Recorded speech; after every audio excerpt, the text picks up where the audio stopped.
Welcome to Story Route Zero. This is a podcast where friends gather to talk about the good, the bad, the ugly, and the strange worlds of video games. We often don't know where we're going, but that's half the fun.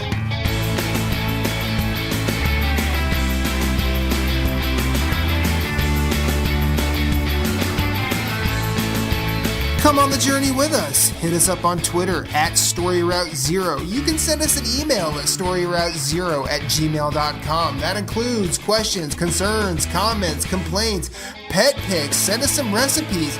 Send us some stories about your day. We're going to listen.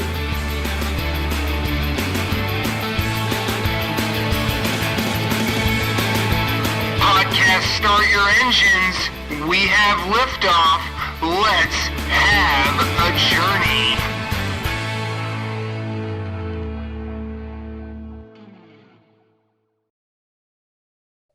He has left us alone, but shafts of light sometimes grace the corner of our rooms. That's not a song lyric, that's an album title from the band Silver Mount Zion Memorial Orchestra, whom I love very much. This is Story Route Zero, episode 65. My name is Matthew Keel, and I have not one, not two, but three friends with me. First up this week is he's coming off a birthday week. It was cool. Yeah. Been up so long he's not wearing contacts anymore. No, I am wearing contacts. But you have glasses on. Yeah, they're blue light blockers. Oh, okay. Consequence of the birthday, getting older. I actually remember it. I know, Michaela, this is I'm not like being ageist or anything, but I know this is like well before your time. Does anyone remember the blue blocker commercial? Yeah. I literally just thought of that entire rap in my head. I still remember it and I was going to do it, but I'm not going to do that. Moose, how are you? Good? I'm doing great, man. Doing awesome. Good. Happy belated birthday. I know I said happy birthday on your birthday, but you know, you're now on the show and I can say it. Michaela, everyone's favorite transplant masshole. How are you? I am good. I am a little more upright than usual for a Monday. I am awake. Nice. Jason, my apple juice is frozen. Marshall, how are you? Doing well. Drinking the whiskey. I'm exhausted. I've been up for, it is 8:39. I've been up for 27 hours. I had overnights this weekend, and if I would have slept today, I wouldn't be here now. So this is going to be an interesting episode. We talk about video games here, but not before we ask how everyone's weekend was. And Michaela, I'm going to start with you. Weekend was good, and since I'm going first, I wasn't ready and desperately trying to remember what I even did Friday night. I don't know, but I know that the weather was very good. The weather was very good, mostly Friday, Saturday. We had our first low 70s and sunny day, so I went for my third consecutive weekend walk. And now we're back. Now, is that short weather for you? I'm just asking. 70s, yeah. I was out doing my run/walk in shorts on a tank top, taking in that sun, getting that sunny D. But purple stuff. Yeah. But now we're back down into the 50s and overcast because it's spring in New England. It's like 40 second winter. Here. It might be back down into the 40s now, but like we hit a high of low 50s today. You know what I mean? It was like high 60s for us on Friday, and then it rained all weekend. Now it's like in the 40s, and I'm freezing. Moose, how was your weekend? Thumbs up, thumbs down? Cool. Any highlights?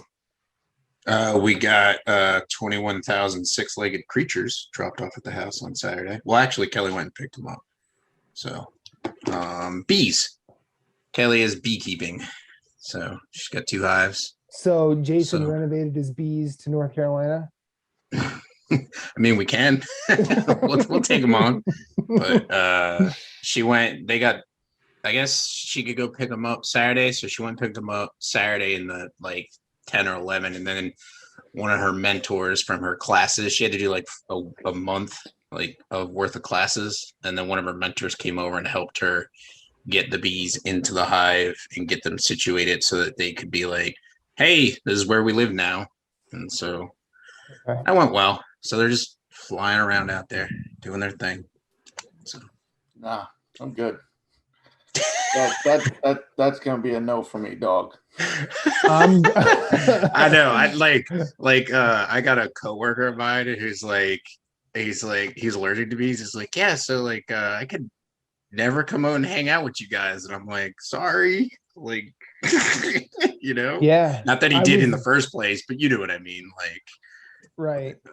I mean, I'm not afraid to like be around bees. I'd just be worried if I got stung. Like that might kill me. But I'll roll them dice. I'd like to hang out at your place once. Marshall. Got my second dose of the vaccine. Cool. Nice. So you're now a fully functioning 5G hotspot. How's the internet? Almost. I got about 9 more days till it fully like Okay. kicks in, Yeah. kicks in. You're at like We're good, 1.5 like, bars. I peaked at like 900 megabytes download. You're downloading firmware right now. I'm almost at a gigabyte download per second. Nice. It's yeah.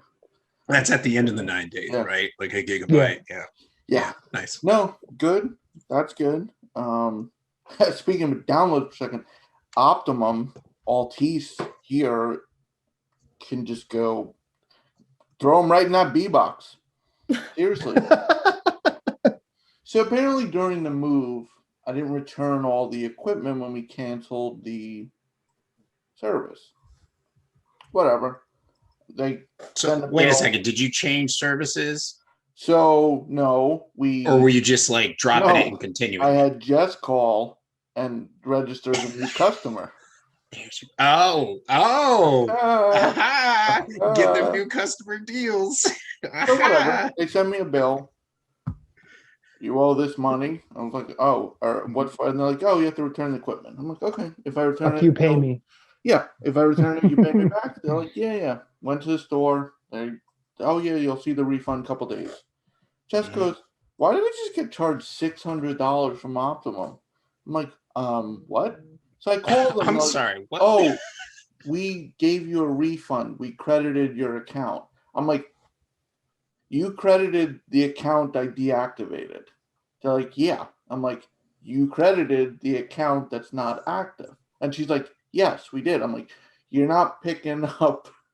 You're not picking up what I'm putting down here. You credited an inactive account. She's like, oh, you want that money. I'm like, yes. No, it's good. No, just give $600 to fucking nowhere. Just To keep the it in your void. pocket. Yeah, just set it out Pay to the it forward. void. Just pick a couple random people, pay their bill. Yes, I want the money back. Oh, yep. But we're actually getting rid of them again now because we're going with Fios.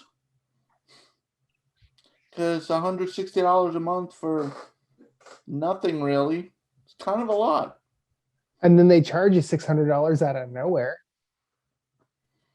So, but the weekend was good otherwise. Because the shot is important. We are almost fully vaccinated. The shot. Jess is Kobe. 1 out of 2. Nice. Did you guys get the same one? Do you guys know what brand you got? Yeah, I got Pfizer. We both got Pfizer. Pfizer. Well, she's going in next week for her second. That's what I got too. I got Pfizer. It's not Kobe. I'm You know not the name. eligible. The name you yell out, John Wilkes Booth. What? No. Oh, that's right. No, That's no, right. no. It's John Wilkes Booth. Sorry.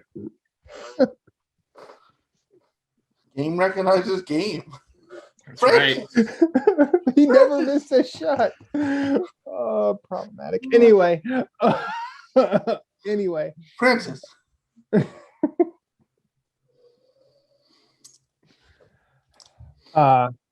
So my weekend, it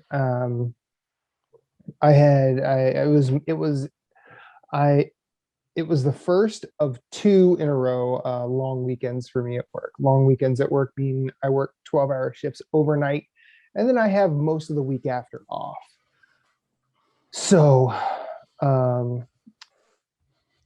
normally I would stay up all night Friday just to like adjust the sleep schedule. that didn't happen because I was on third shift call last week, so they called me in at midnight to work till 5:30 a.m. Saturday morning. I get home 6:15 Saturday morning, and I built a PC.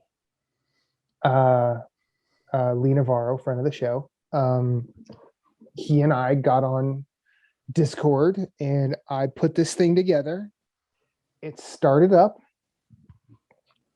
and it works.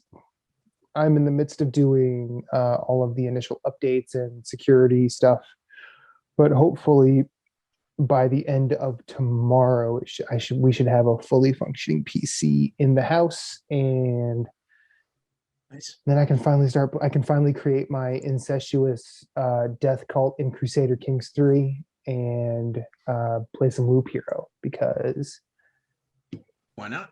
I want to play Loop Hero, damn it. Also, today, as I got home, wife was really nervous because she had a big thing to do today, and she was really nervous, really scared, and I'm just like, I gave her the analogy that I give any new Souls game player that I'm around. Like, look, don't look at death as an end. You're going to see a fog gate. You don't know what's behind it, but you're going to find out, and you're going to learn, and you're going to try again.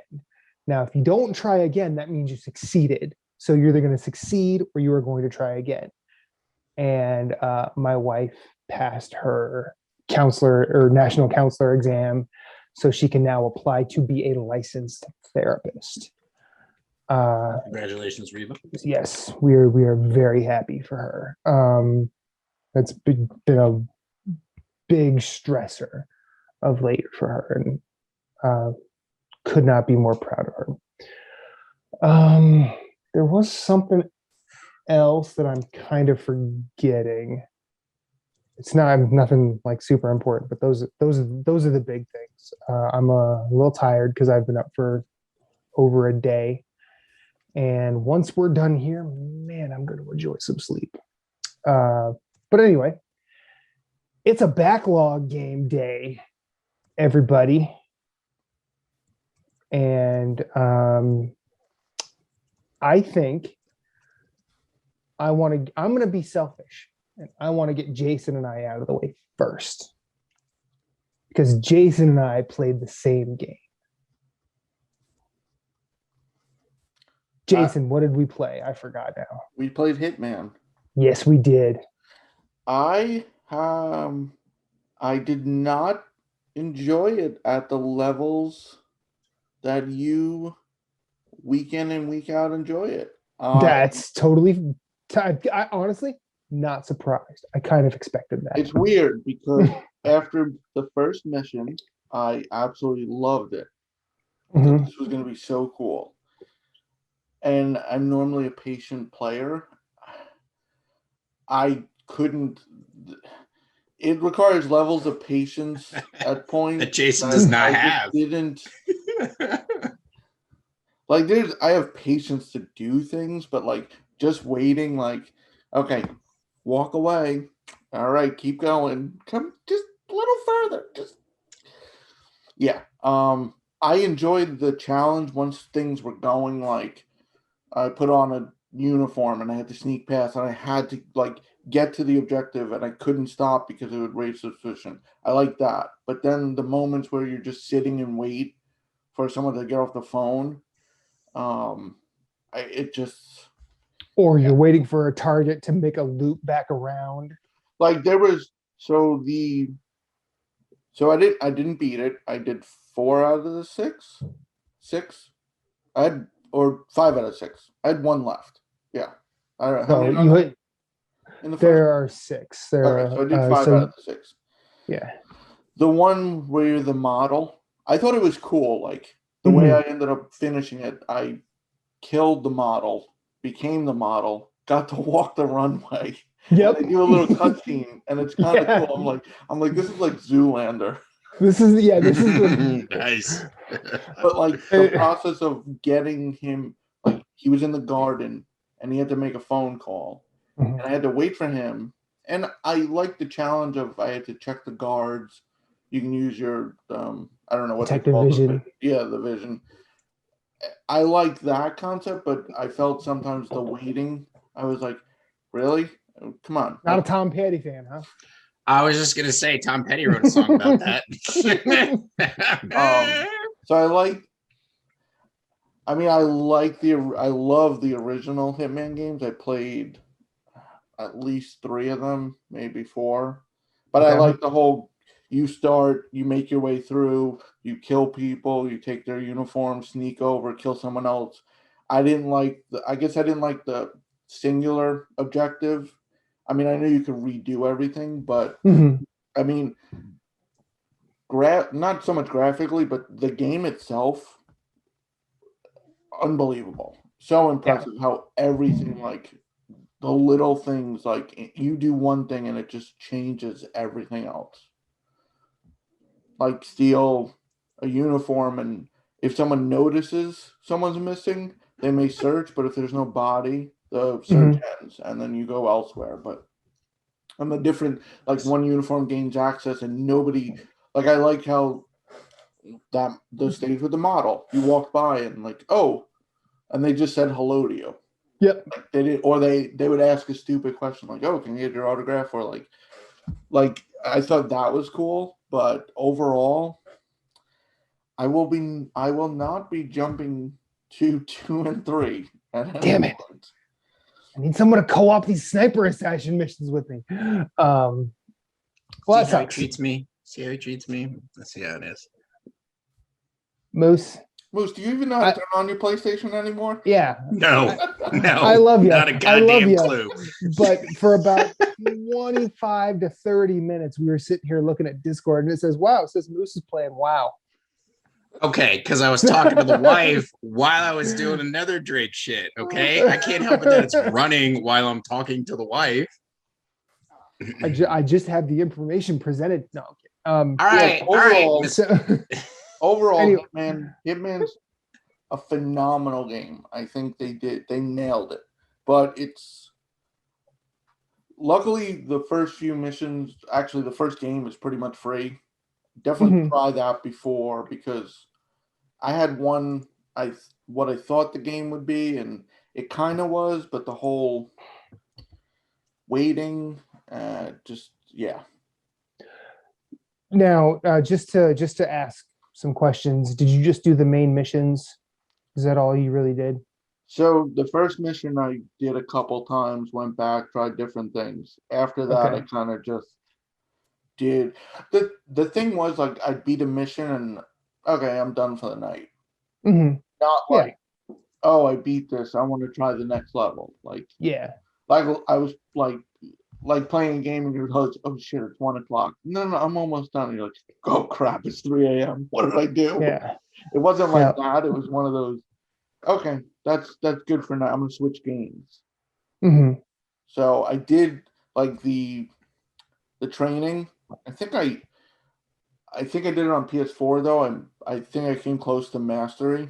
Like on the first level where you learn everything. The one on the ship. Yeah, there's that's the guided training, and then there's the free form one where you're at like a base. But I like the first level. I hijacked the plane, so when he would eject from the seat, he'd blow up. Oh yeah, you just watch him go through the roof. But I think I wanted more of the crap, I'm just gonna go in hot. And you, from what I gathered, it's very difficult to go that way. Yeah. Like the older Hitmans, you could, if worst case. I mean, it would cause problems later, but yeah, you were never going to get like a good ranking if you did. Yeah. But like I think in the very first game, because you were playing 26, you weren't playing it like in 2 or anything, right? You were playing the OG 2016. No, because I went to start that and I realized it would reset all my progress. I'm like, no, I'm good. Yeah. So in 2016, it was actually pretty difficult. Like 2016's Hitman is pretty difficult because there's a lot of, I think it's pretty inconsistent in terms of like people turning their heads. Sometimes they can see you across the map. Sometimes they can be right in front of you and not see you. Whereas 2, I think it basically set like an even level. Okay. And with the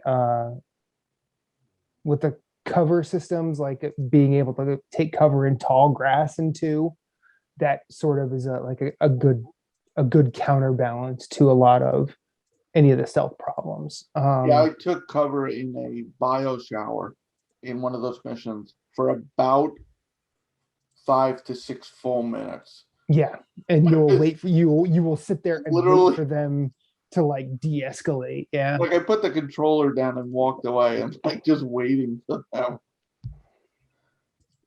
Like that was my own fault. Obviously, I messed up. I had to.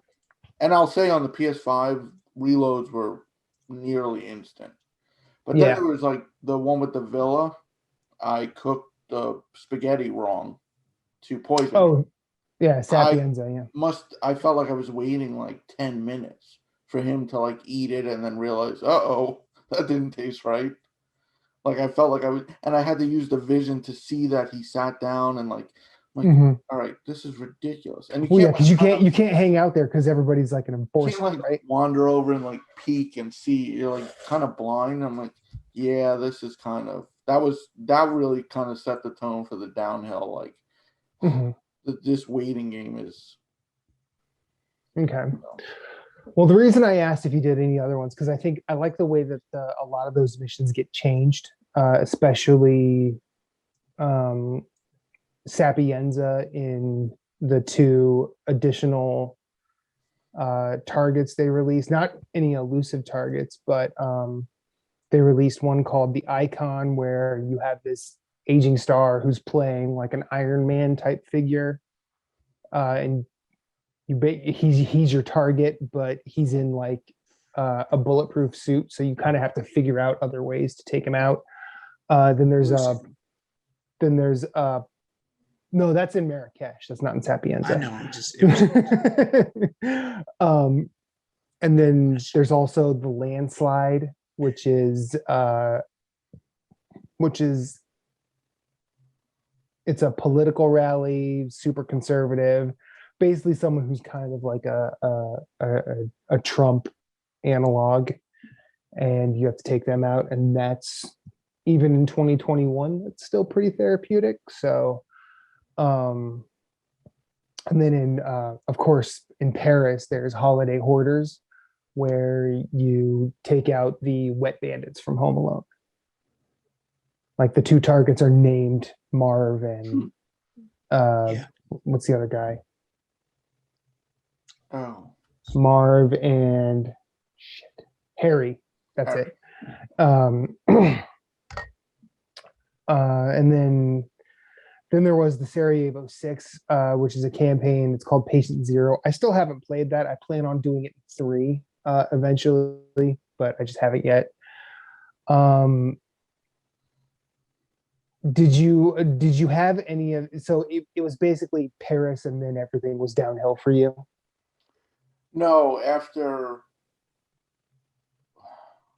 is it Sapienza with the villa? Yes. Yeah. After that, the waiting kind of, I was like, I don't want to do this waiting thing again. But like, I did feel like, but so it was part of that. That was like the waiting for him. I poisoned him. He ran out. He vomited in front of me. I jumped out of a box. I choked him. You choked him? I kicked him off the cliff. Oh yeah, I just choked him. But then like I liked the part after where I went into the secret lab and I had to switch from the lab coat to the biohazard suit. I kind of fucked with the computers to get the guys distracted. Like I felt that was a little more faster moving, but then like getting out, I felt I got in no suspicion, but then immediately it was like, ugh, and like I don't know, it just kind of I did like I don't know, that feeling wasn't there immediately for everything because they really vary up what you do. Like Mhm. the one with the model, you start off, it's just like, here's the party, infiltrate. But then Yeah. like the Sapienza one, like you're on the street, and like Mhm. so I went and killed the guy who's starting his first day on the job, and I stole his uniform, Yep. and then broke like it jumped over the fence and broke in. Like I like that they varied that, but the execution's where it failed me. Okay. Like everything else was cool, but like some of the waiting, I just felt like too bad there wasn't a way to fast forward this. Like the game could recognize what I was doing, I guess, but you can't because if you there's all the variables. They don't want it Mhm. to be easy mode. Like, Right. oh, we see you're gonna take him out in the maze. We're still gonna have the guard come by, so you have to wait, which I get. Mhm. But I felt sometimes it just seemed to take a little too long. Yeah. Artificial bloating of the game time. Well, I think also that's something that, especially when you're like me and you're going for masteries or challenges, a lot of that is like, okay, I know where this guy's going to be. I now just have to wait for him to fucking get there. I think on PC there are probably mods where you can fast forward a little bit. I don't know. I don't know how accurate that is, just in general, just because I haven't really looked into it. But yeah, that frustration. That's if I have one complaint for Hitman over this trilogy, that's definitely it. But also, I sort of understand, like, you can't just if this were not a stealth game, you basically pull out your pistol, cap him in the head, and you're done. And sometimes it's almost like is do you value the journey or the destination? And sometimes you just want the destination because you just want to get to mastery level 20, or you want to unlock that sniper rifle or whatever. Did you try any of the did you try doing anything like based on the challenges for individual maps or not? I looked at them, but I didn't Okay. really go deep. But I did like I was hearing you tell stories. I'm like, how do you figure out like at times like am I going to be creative enough? But I like that the game gives you the opportunity. Like you overhear something, and then it's Mhm. like, oh, you can do this. I'm like, okay, that makes more sense. It's holding your hand but not holding your hand. So then you have to figure Yeah. it out once you like how would you know to become the model? But then once you start going through and you're like, oh, I could do this. I'm like, oh, that makes sense. Mhm. In 2 and 3, you can actually choose to follow mission stories. So it just basically takes you, like, when you start the mission, you pick a mission story and it basically says, go here to learn it. Here's what you need to do next. Here's what you need to do next. Here's what you need to do next. I also like that if you commit to one mission story, the mission story doesn't end with you killing the target. It just gets you to an opportunity to kill the target without being noticed. So if you wanted to go for like versatile assassin, you don't, and you haven't killed anybody by poisoning them or whatever, you have, it's not just requiring you to just always drop something on a patient or on a target. The levels are massive. Like holy Yes. crap. It's like each time when you fade into a level, it's like, oh, this will be fine. Holy crap, how do I get back to where I was? Like, Yeah, you think like, oh, it's just the villa, and then you realize it's like practically the whole town.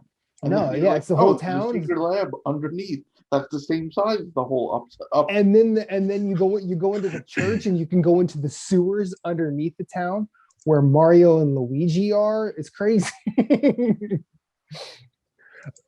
This time around for me, I started doing a lot of the legacy pack bonus stuff from 2. There's in Paris, there's a vampire outfit where if there's a set of challenges where you have to go find that vampire outfit, put it on, and then do a bunch of things as the vampire. And I found doing that this time was enough of a fresh take for me that brought me through a lot of that. In Sapienza, there's Mario and Luigi, where you have to go on a killing spree as either Mario or Luigi, and it's basically two plumbers. One of them is named Mario and one of them is named Luigi. One of them is in red, one of them is in green, and you're just putting on their outfits and taking fools out. It's really fun. I'm trying to remember what was in Marrakesh.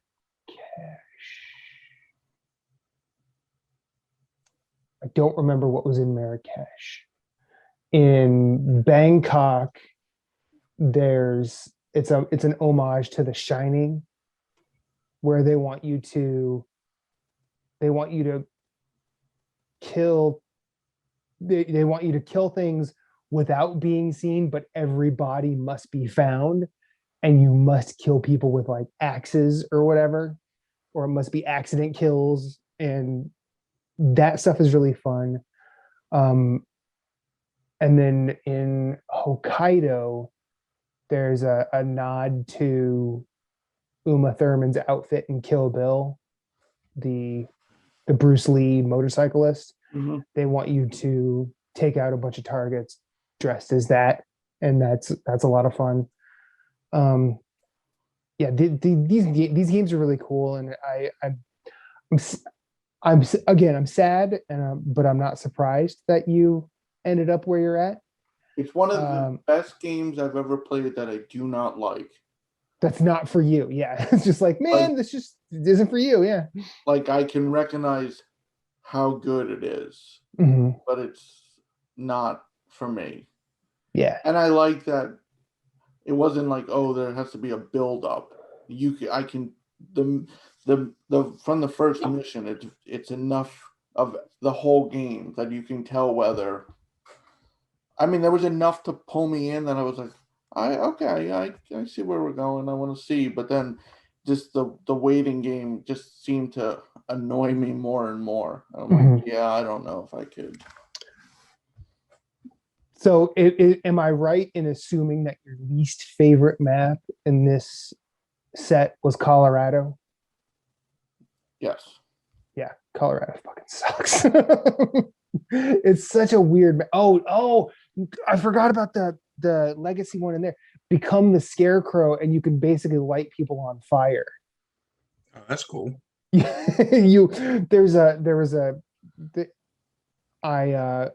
became the Scarecrow, and I went up to the water tower, and I was just looking around, and I was kind of waiting for targets to get into positions to where I could snipe them.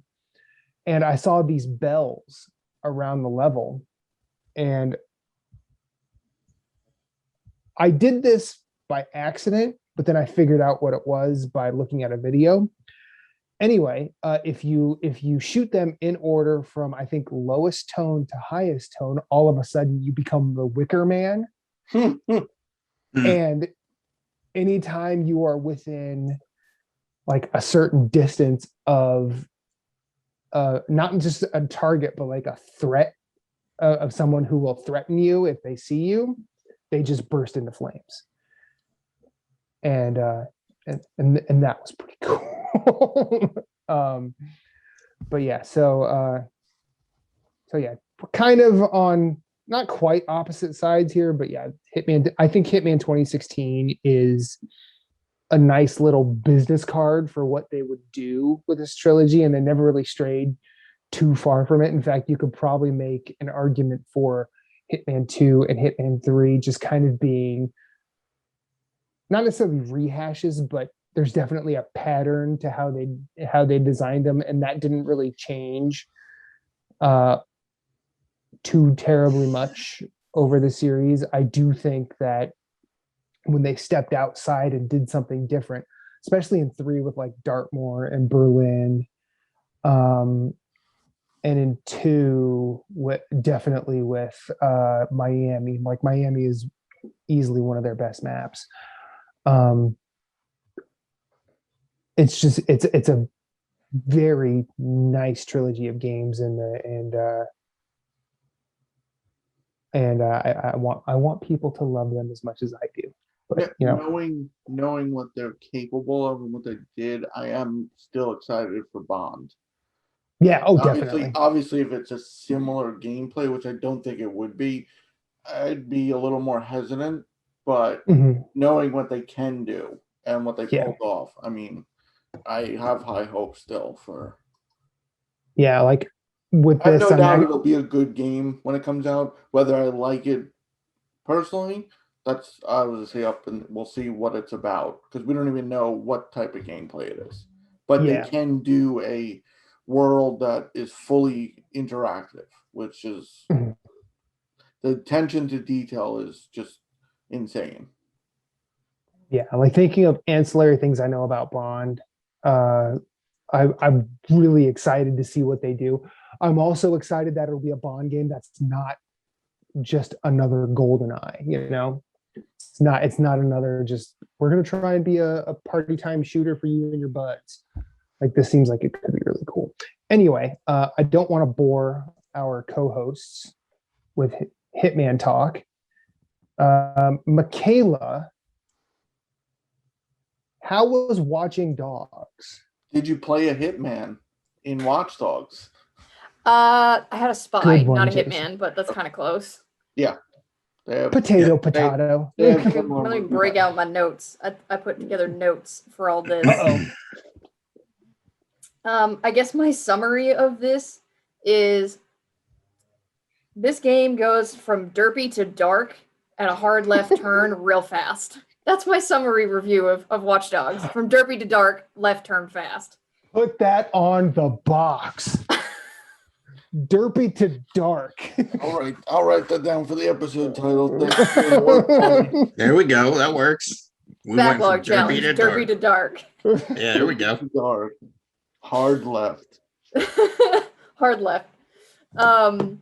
So at first I was pretty resistant to this game, mostly because there is no easier way for a game, no matter what game it is, to make a bad impression on you if it's not the game that you want to be playing, and I wanted to be playing Bravely.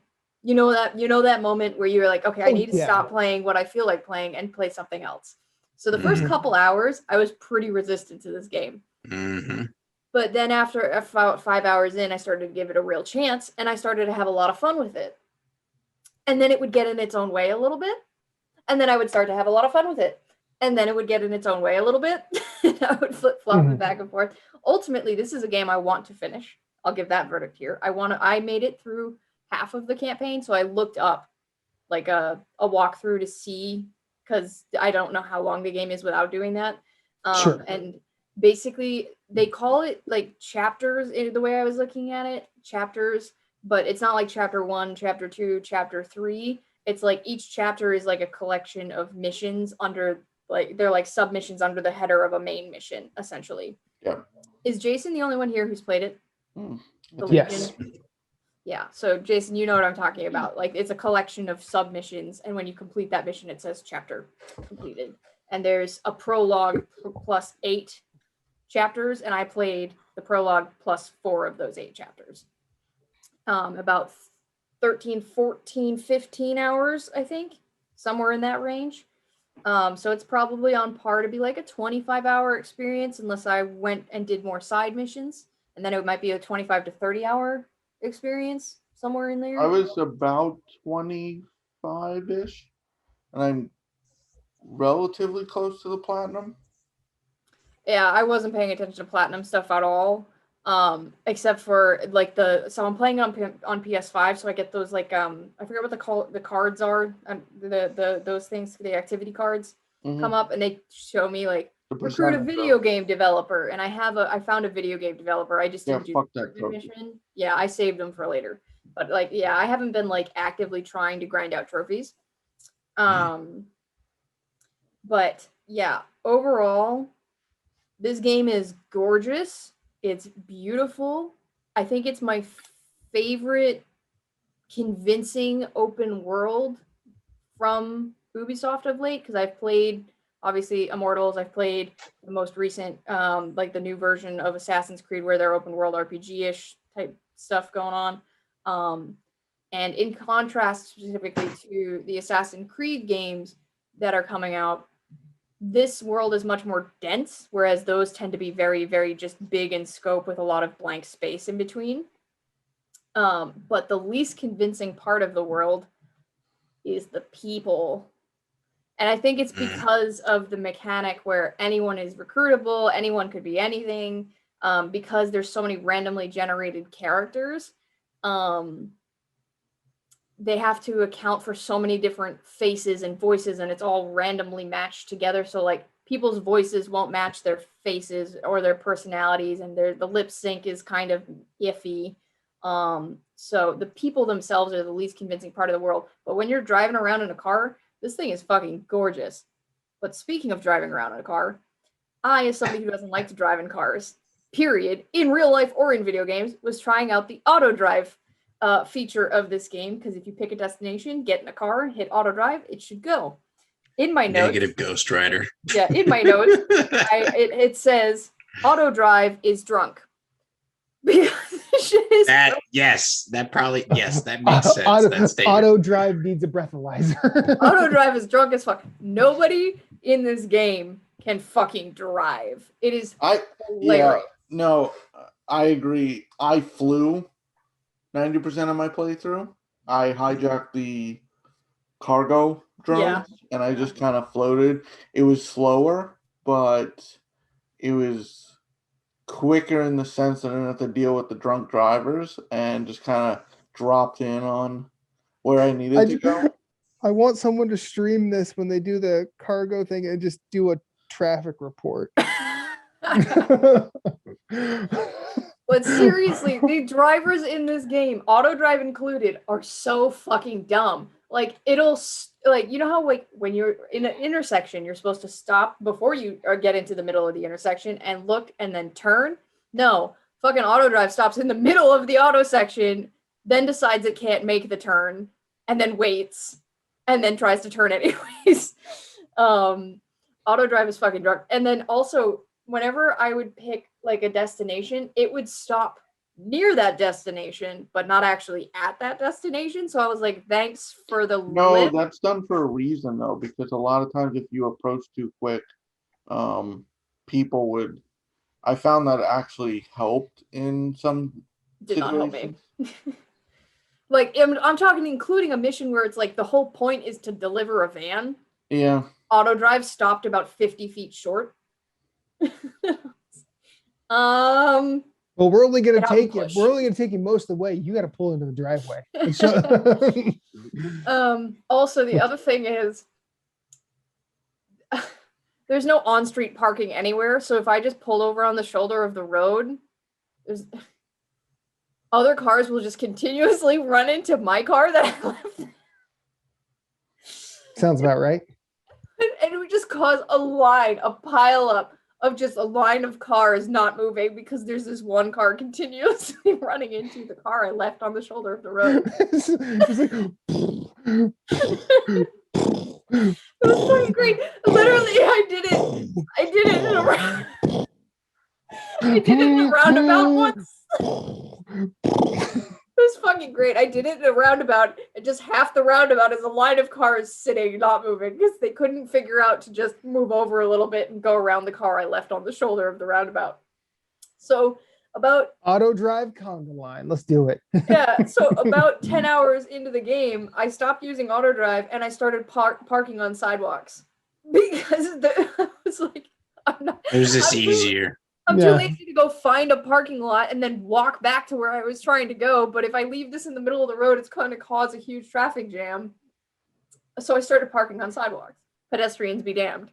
Meanwhile, there's someone floating over London in a cargo drone going, man, traffic's crazy today. And it wasn't even like I left the car in the, like, one time it happened with like a moped I'd stolen. Just like a moped. They wouldn't go around, like I left the moped like next to the sidewalk and they were like still There was this car that literally was like on top of it. The moped was under the middle of the car. Its tires are not on the ground anymore. It's having trouble moving and it's still trying to go. It's like the car version of the upper class twit of the year sketch from Monty Python, where everyone's trying to jump over a row of matchboxes and all of them are afraid to do it. Yep, it's kind of it. That's kind of Awesome. There's some derpy shit in this game. And it's kind of hilarious and great. And then you go into like the next part of a one of the missions that you're doing, and it's like, oh yeah, this Irish mobster clan is harvesting people for organs. This As bitch, they do. this bitch took her dying mother, uploaded her consciousnness into a computer, and then deleted the parts of her that she didn't like to make her a AI slave in perpetuity. And it goes from very derpy to very dark very quickly. Hey, if you're gonna be a bitch as a mom, expect to get downloaded wasn't to an a bitch AI as a mom. component She and was have like all your this- shit deleted. She was this woman dying of this slow, painful, wasting disease. And this tech billionaire is like, I want to make $1 billion by telling people I can make them immortal by uploading their consciousness to a server. But I'm going to delete like the limbic system and all the stuff that it controls emotions because my mom's upset that I'm forcing her to live on this way. And I want her to just be my house slave. Okay. All right. It's all right. dark. Okay. All right. She That did is it a to little her dark. dog. So she did it to her dog Jesus. first as a test and put her dog in like a spider bot, the spider bot that they showed in the E3 footage. And the dog Yeah. is just like crying, trying to get out of like the container she put it in. Ugh. I'm like, this is fucking horrible. That is horrible. That's terrible. Yeah. And like the mission before that The was dog people- is like an alien resurrection. Kill me. Yeah, and then the mission before that was like people were getting abducted from like deportation sites and sold into slavery, and then when they had outlived their usefulness, their organs were being harvested while they were like still perfectly healthy, and they were just being killed that way. And it was like you walk into a body farm at one point, and I'm like, this is disgusting. Oh boy. So it goes from but the other thing is these side missions, the stories are really, really good. The overarching narrative has not convinced me. When you finish, I'm curious what you think when you finish it. Yeah, maybe, but so far the overarching narrative doesn't seem super. Like I know 0 Day is a bad guy because they blew up my character I started the game with. They're terrible. They're terrorists. Cool, but the rest of the game is like not like I'm more into like to these sub stories that I'm talking about with the body farm with the AI shit. And don't care so much about 0 Day. They're not very present in the narrative other than the prologue so far. You know what I mean? They're kind of the Jaws to this, except there's no music playing telling me that Jaws is coming. It's the invisible villain that is there. Okay. Weird analogy, but No, it's apt, I think, based on everything you said. Some of the other things that would take me out of this game a little bit, I did encounter some bugs. I don't know if it's because I'm playing on PS5 or just because this game they haven't resolved all the bugs that it launched with. It's Ubisoft. Spider drones, bugs, got it. Yeah, no. The spider bot's actually, this is gonna sound weird coming from me. The spider bot is my favorite thing about this game. It is the single best gameplay mechanic in this fucking game. Fucking love the spider bot. Spider bot for life. I'll get to Why that is later. it the best mechanic in the game? To tell. I just love playing as a spider. So I don't go in loud because I don't want my operatives to die. And I like playing as a spider bot anyways. Such a goody two shoes. Do you have it on? Don't ever. Did you Don't play on ever purpose? play Are you an I playing tried on- it both Okay. ways. I tried it without the permadeath and with the permadeath. With the permadeath, I did lose somebody. Without the permadeath, it just seemed kind of dumb that they went to timeout for a few minutes because they got arrested. Hey, go But ahead if and you just change. wait 20 minutes, they're not arrested anymore. They just, they're no longer guilty of the crime they were clearly committing 20 minutes ago.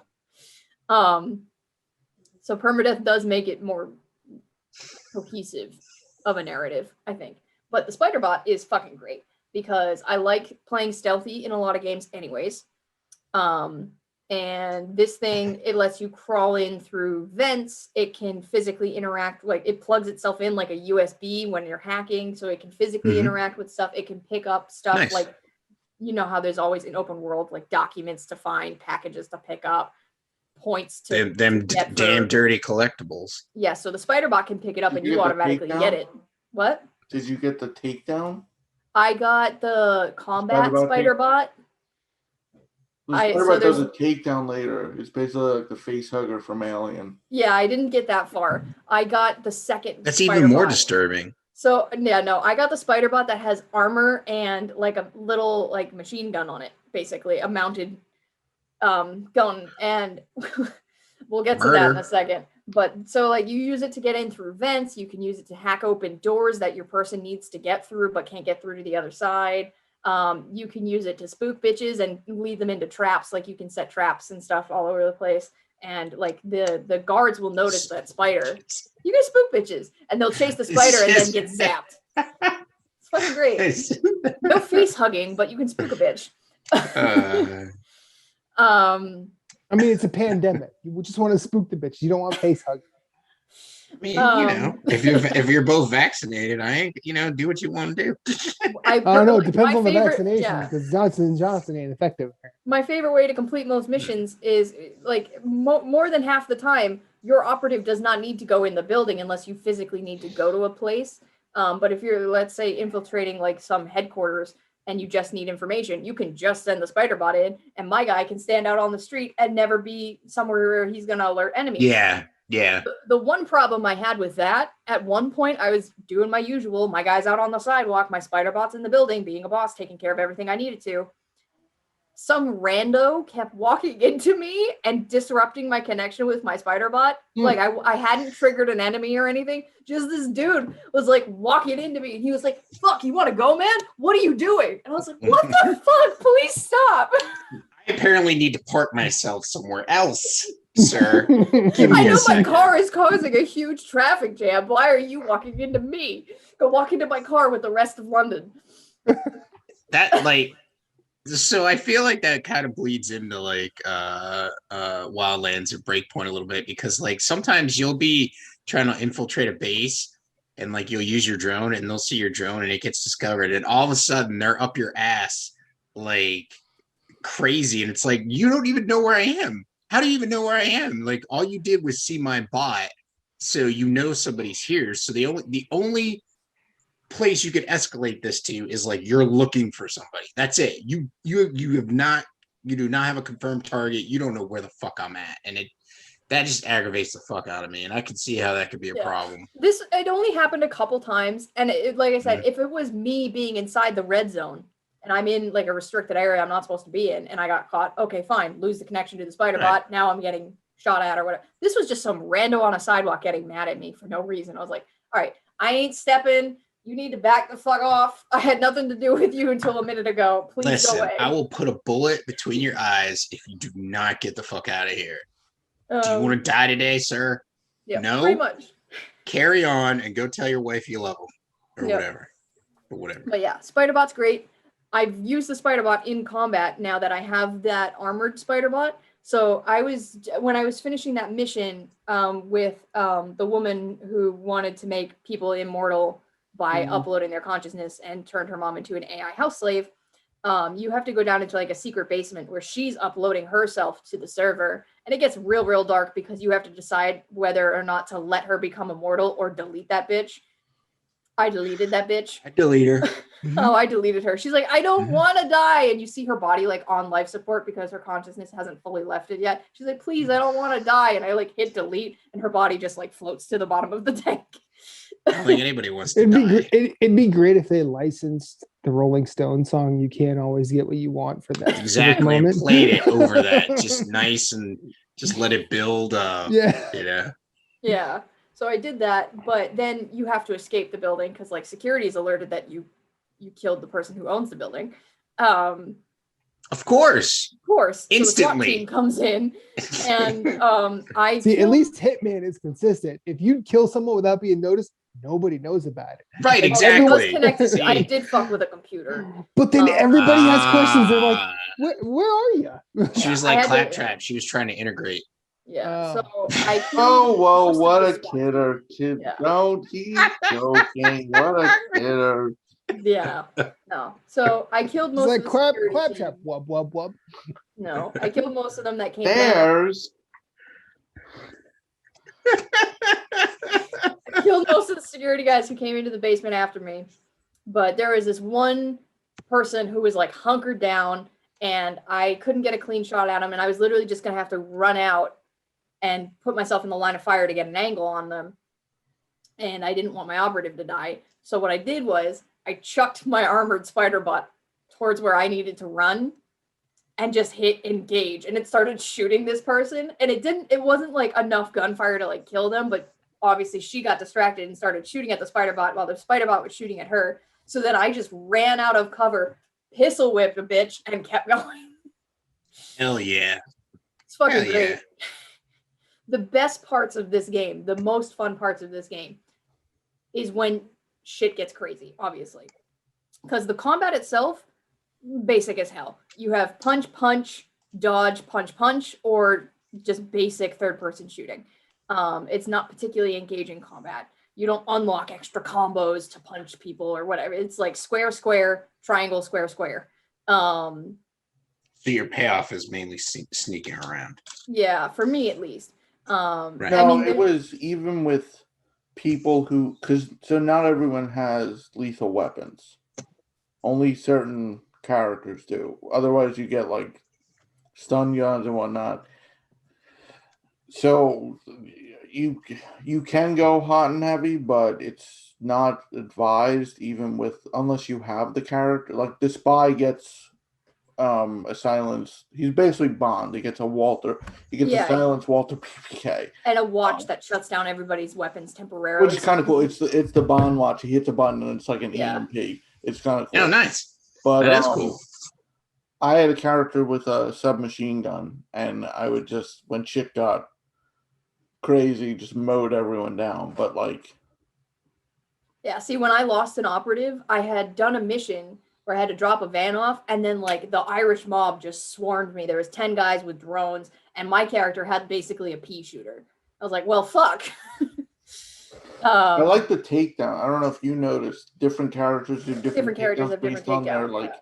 weapon. Like if you have a taser, you'll literally like flip the person over and jab them in the neck. Or like Yep. if you have a Or the spy crowbar, did like the pistol whip with the Yeah. silencer. if you have the yeah. crowbar, you like take out the back of their knee and then drop them. Like Yep. But or if it's like this wimpy hacker girl, she like monkey style jumps on their back and just slaps them until they fall down.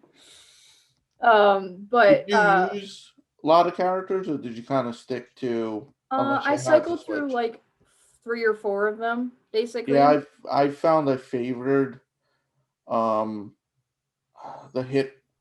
Mine was a hit woman most of the game, unless I had to do a mission requiring. Like they make a few mandatory missions where you have to use someone. Yep. Like, did you do the drone mission? There's a mission where you're just flying that drone for like 20 minutes. Yeah, But the it's drone really mission. cool. Yeah, so what I did was I used the spy a lot. Once I got the spy, you get the spy for making Westminster rebellious. Yes. I think so. Basically, the city is broken up into different zones. So like there's Westminster, there's London proper. There's like all like different sections, and if you do certain activities to make people defiant against Albion and pro DedSec, you get an elite like recruit from that area, and Westminster gives you the spy. So I use the spy. I actually like to use the construction worker because summoning that the cargo drone just breaks the game, because it's like, okay, I need to get to the top of that building. Go right up. But yeah, no, when shit gets crazy and you do stuff that isn't just like, okay, I'm gonna sneak until I can't sneak anymore and then I'm gonna fight my way out. If you're doing stuff like throwing the spider bot out there to distract people and then punching them in the face and running away, or one time, the first time it got really hectic for me, I had to steal somebody's van. So I took out some of their guys, and the spider bot was like doing everything and had opened the gate for me. But as I was getting in the van to steal it, they closed the gate on me. So I was kind of fucked. And then I got pulled out of the van by my hair. and had to fight my way through a wave of people. I have permadeath turned on. I'm panicking. I'm like, fuck. So I'm literally running away from them. I'm like, get back in the van, and then drove through everybody. And that was the first time I really. That's my favorite scene in Heat. Yeah. But yeah, so that's when I was having the most fun with it. Was when shit got creative and crazy, but still allowed me to be stealthy and strategic. Sandboxy. You could do shit whatever way that you could do shit. If you could figure it out and you could make it happen, then so be it. But there were buggy moments unrelated to the spider bots, which are blameless in all of this. But that I would have the most common bug I encountered was random people just flying across the screen. There'd be like a couple people like stuck in a standing or a sitting position, and they'd just zoom right across the screen, like while I was driving, while I was walking, while I was in a firefight. Now, and literally there's Albion officers going like this, and I'm like, well, how am I going to shoot them with the fuck? Just aim in the center. I was just because thinking that's they where were they're just, gonna hit. I was just thinking they were the just post. ragdolling through the air for some reason. No, not ragdoll. It's like almost like T-pose, but not necessarily in the T-pose, just like frozen in a frame, zooming across the screen real quick. And it's like the first time it happened, I was like, did They're I just hyper see something? ballerinas. I'm like, something, I just sensed a disturbance in the force. Something just happened. Jess was watching me play, and she's like, what? Mhm. I was like, no, something just, and then it happened again. She's like, oh my God, I saw it that time. The Flash.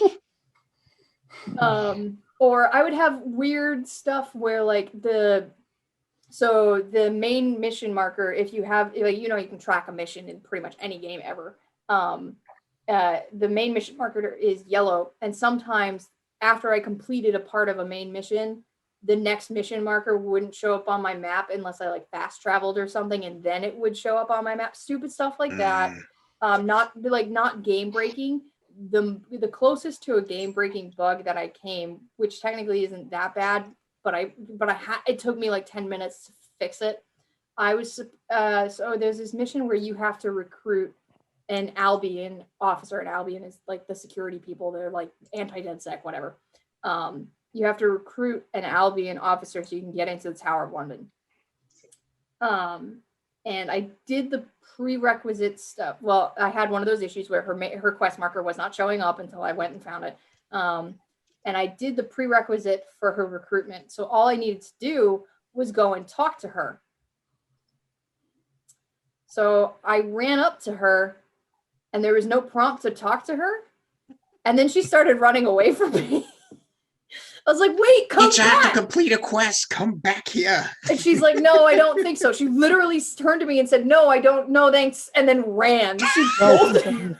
I'm not It's buying like- any today. I paid at the office. No What? solicitors, She was please. like- And then she she was like, bolted. She "Fuck ran your away. plat." I was like, why? She's literally She went highlighted yellow. I'm like, I know you're my main quest person. You're glowing yellow. Please come talk to me. She's like, nah. She turns into Bobby Hill from King of the Hill. She's like, that's my purse. I don't know you. Yeah. So then I stopped following her because I'm like, oh, I'm not trying to chase you. I just wanted to talk. It's like, so I stopped, and then I just watched her AI, like sort Michaela of like, bringing that toxic masculinity to. I know. I was playing as the spy too. I'm like, maybe she doesn't like Irish people. And Racist. so I just stood patiently on the sidewalk, and I watched her AI resolve itself. And it's like, okay. And she's like checking to see if she's still being followed. And then she eventually goes back to where she's supposed to be, where the quest marker is waiting for her to be, still glowing yellow. And then like, okay, if I go over towards her, she's going to start to run away again. So what I ended up having to do to resolve the issue sort of was switch. I switched which operative I was using. And that kind of like how fast travel was resetting the main quest marker when it wasn't populating, got her to stop running away from me. But then she was in the floor. So I could just see the top of her head, and she was like in the ground. But there was a talk prompt, so I talked to her Now you floating can't head run, in the ground. bitch. Talk. Now you can't run, you're 6 feet under. But like literally, it was like a talk prompt floating about where her head should have been. But I Glowing could see yellow the top lady of her head sleeps in with the the ground. fishes. So I was just talking to the person in the ground, and it finally works. She's like, "Yeah, I'll join DedSec." I'm like, "Could you come up out of there, please?" Did you do the mission where you go in and it's basically like a honeypot and you get turned down by the woman and it realizes that she doesn't like men and you have to switch operatives? There's I a might have mission, been a woman. I don't know. but someone told me if you start the other way, she switches. Like Okay. depending on who you send in first, she says she's not interested, so you switch, and whatever the other gender was, like if you send in a female operative, she says she's not interested, and then the male picks her up. But if you go the other way, it does that. It's kind of a funny thing, like because you walk out all dejected, like, oh, what happened? Yeah, no, I didn't do that one. I think if they made well, they'll probably make another game.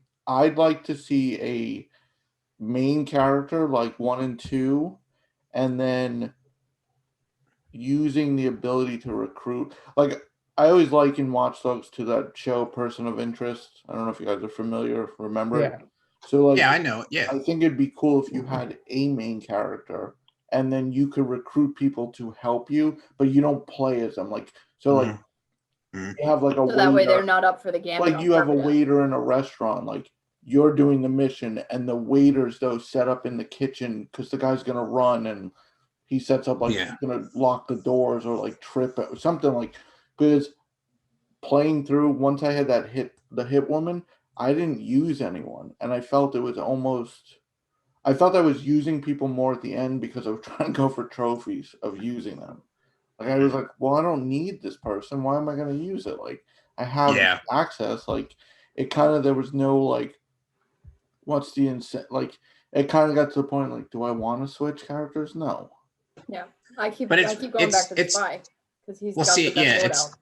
It's tough for them to be like, we're going to develop an open world game where it's like you can do anything you want. Oh, but also you need to play every character that we provide. You know what I mean? So it's kind of tough. What I think they did well though is it could take you a while to find the class, so to speak, of who you want to play. Like your first character, I think if I played again, I think I would be able to look more and decide, because my first character I never used after. I hated my first character because she was one of the many characters in this game that is just like aggressive and vulgar for the sake of being aggressive and vulgar, and I'm like, you're annoying. Please go away. As soon as I could not be you, I'm not gonna be you. I think the options there are cool, but I think when you do reach that point of, oh, this is my favorite, there's very little to change it up unless you needed, like, because even later in the game you could change your devices, so you might not have a spider bot, but you can set your loadout and give the person a spider bot, so you're like, oh, I solved that problem. So I think you'll like the story conclusion. I want to finish it. Closer, I think you'll figure it out, but it's kind of cool. Yeah, I'm just looking at my notes. And the side missions, and I did like the recruiting missions, like, so if someone hated DedSec, you could did the do deep stuff profile. like, oh, like their sister was mugged. But did you also notice if you can run into a relative of one of the operatives, it'll like flag it, like, oh, when you scan them, it said, oh, related to so and so, and I thought that was kind of cool how they randomized that. Now that is pretty cool. It'd be like, oh, hey, I know your cousin. Right. You could be like completely downtown with someone else, and when you scan them, it says related to so and so, and you know that's one of your operatives. So I was like, oh, that was cool. Yeah, I tend to cut them a break a little bit on some of the jank, because there's plenty of jank in this game because of how much this game is busy trying to keep continuous, like stuff like that. There's so many details that it's trying to maintain that sometimes there's some cracks in it, but stuff like that is really, really impressive. Like I said, the world is great. Talking to certain people is not, but otherwise the world's pretty fleshed out, convincing. I'm just looking at my notes to see if there's anything that I missed. Cars glitching through each other. Enemy AI is also very weak in this game, but that can be said of most games. There's very few games where I'm like, oh yeah, the enemy AI is great. Nope, it's like, oh, they saw me. Let me run away, hide for 5 minutes, and they'll forget I was ever there. Right. I'm curious to try, but I don't really want to buy it right now. The Aiden Pierce DLC. I'd like to see what story they go with. Mm-hmm. Oh, the last thing that I didn't talk about in my notes. So there's a lot of puzzles in this game. Not a lot, but there's a decent amount of puzzles in this game. And it's always the same puzzle. So it's starting, like I'm about, like I said, 13 to 15 hours in. And this puzzle mechanic is starting to overstay its welcome.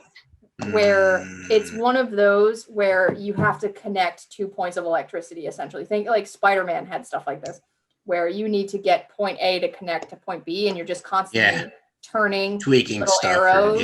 It's the BioShock current puzzle, but on a grander scale.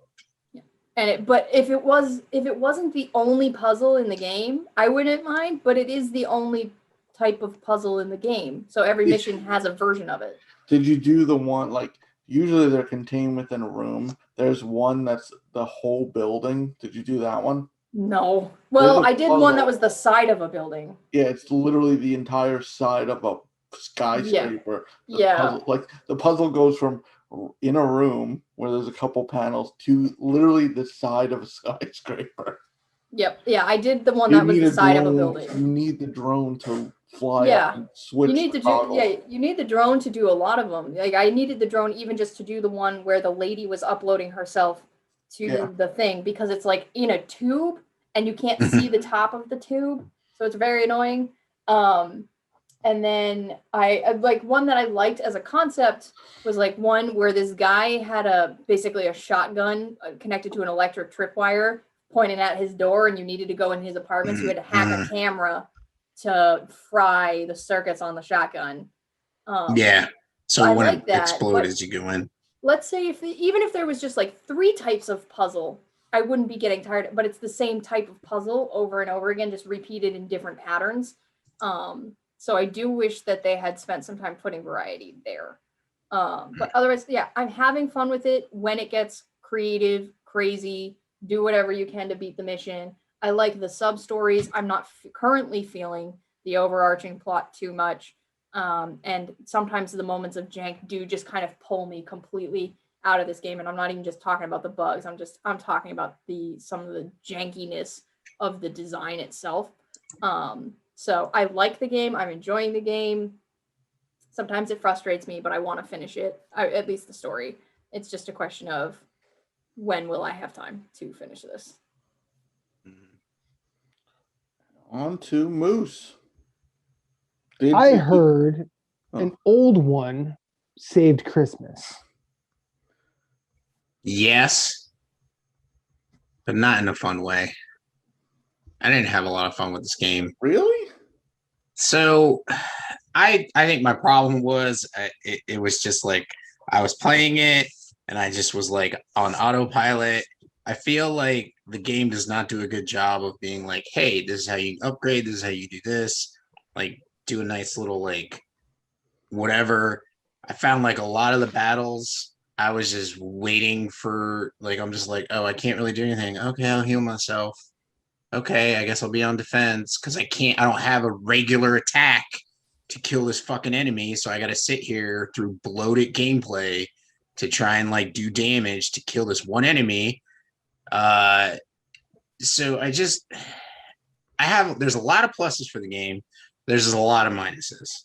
Okay. So pluses for the game, the story's hilarious.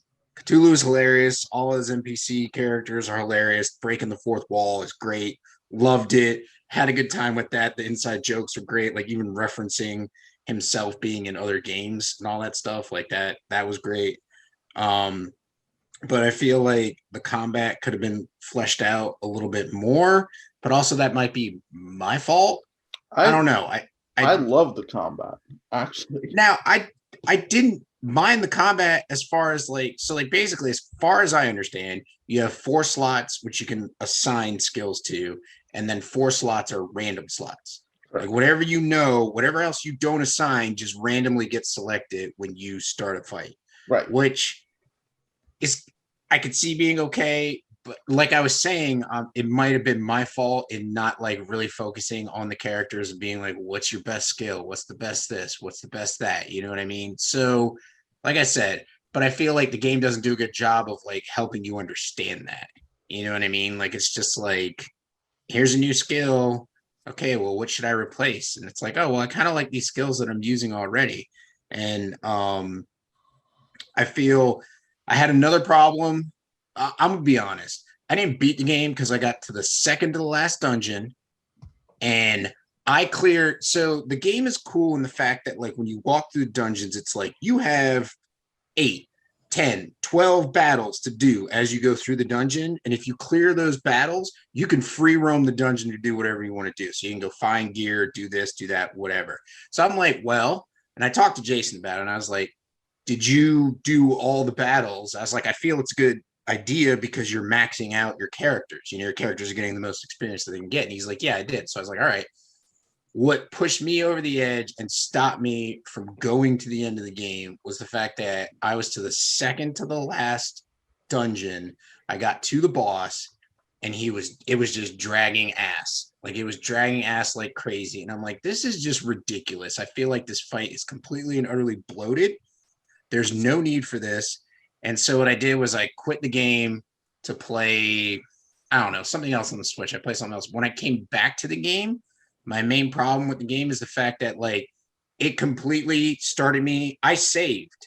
Like it completely started me at the beginning of the dungeon with no battles. I was going to have to fight through like 14 battles to get to the end boss. And I'm like, I'm not doing this. Well, So I watched some videos on like what happened with the end of the game, and I'm like, yeah, this all makes sense, and that's fine. But I don't know if you missed it, but you can skip all the battles. how do you skip all the battles once you get in them? You have to No, fight. you don't go into combat. So it's a cool feature. So for Matt and Michaela, Game doesn't explain this. I thought they maybe. So think no, not Chrono Trigger. Think I Am Setsuna. You're walking around. You have a meter. It will literally flash for.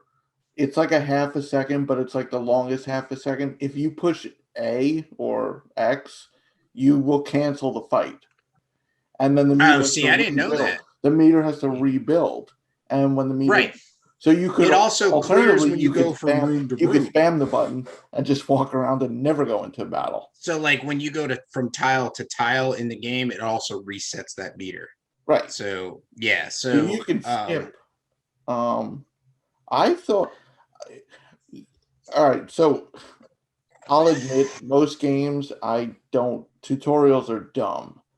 This game has the best tutorials because the narrator fights with Cthulhu during the they explain it and he goes, "Is this necessary? Yes, you need to know how to play. Why? This is my game. Just listen." Like right, so, which is funny because it's the fourth wall. It's hilarious. Yes. But so maybe you just missed it in that one. But yeah, I mean, honestly, when I played, I just forced battles and then I walked around. So I started each zone and I would do all 10, 12 battles right in a row. And then, right, yeah. So that's what I ended up doing that too as I got to the later, because what you fight 7 or 8 like 7. henchmen. Yeah. And so basically like it's an area and you go walking around and you find gear or items for your party. And so you could either, like Jason was saying, skip the fights or go into all fights. Like I would just walk in the center part of it in the beginning and just walk back and forth, build up the meter, and then do the fights and clear all the fights so I could have free roam like when I want to get into the later sections. So you missed that tutorial. You don't even have to walk. So there's a menu option. You can literally force fights until the meter goes away. Like so one zone will have 8 fights. You can go into the menu, go to battle, do a battle. Then it'll 7 fights. You can do all 8 before you even take a step. and then you can Yeah. just walk around freely without worrying about it. Yeah. I mean, granted, I have a bias. I've reviewed this game twice, ladies and gentlemen, twice, which is why I put it on my list, because I was like, I bought it and I wanted to play it, and I'm not saying that I didn't have a good time with it. I just don't think I had as good of a time with it as Jason did. My other con was like the town. You couldn't like free roam the town. Like you had to go to like set places. You had to go to the mall and do something at the mall. You had to go here, do something here. Like you couldn't just walk around and freely chat with people. Like you had a certain amount of interactions when you went back to the hub before you got sent to the next world to fight the next henchman who's trying to kill and kidnap, or who kidnapped Santa Claus and is trying to kill him. So I don't know. As soon as I hit that issue where I was like, I got to go through all these battles again, I deleted it and I watched the end of the game on playthroughs while I was playing WoW, and said, that's it. Like I'm done. Like I'm not finishing this game. I'm bummed So you didn't enjoy it. I hope Matt, once he gets Steam up and running and I share it, he will enjoy it. I hope he enjoys it too. Like I like Cosmic Star Heroine, and I liked Cthulhu Saves the World. I like the fact that like it just auto picks like, or it gives you an option of this is what you can pick your stat boost from, and those are the only options. You don't have to sit there and pick through like 6 or 7 like a normal RPG. They only give you 2 or 3, and you're like, okay, I'll pick this time. You know what I mean? And go. Like I did enjoy that, but yeah, I don't know. I think I'm good. Never going back to it. I mean, I it's not that I don't recommend it. I would just say like read Jason's reviews, both of them, because there's a Switch and there's a PC version, but then also watch some like videos online of some reviews and see what you like. I hope I'd like to see them get back to like a more polished game like Cosmic Star Heroine. So maybe their next game they'll be able to have a little more time to really polish it, and hopefully allow for like hey, let me have more interaction with the NPCs than just either in a battle running around, which you don't even get to interact with them, or through like forced, hey, go to the mall and do this, or go to the candy shop and talk to this character who's in your party, or go ice skating and talk to this character. And like if you do so many of them, you don't get to talk to some of the other people. Like you have to wait till you come back to the hub again. And I didn't like that. But anyways, so that's that. Whole point of playing backlog stuff is trying new things. Right. You don't always they're not all going to be bangers. Well, did anyone try anything else in the past week? No. I did. I wanted. What'd you play, Matt? I wanted to talk more about Monster Hunter because I started talking about it last week, but we had for clarification, Rise, right? Yes, Monster Hunter Rise. Okay. I'm not going to do that this episode, mainly because I'm starting to fade.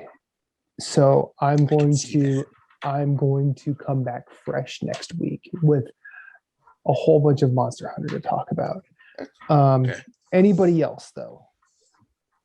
Do you want to just like skim this and go to like news and the wrap up? Yeah, we can just go to news and the wrap up. We can just talk. I'll talk about games next week. Let Jason talk about. Yeah, he beat 2 games. I beat Loop Hero.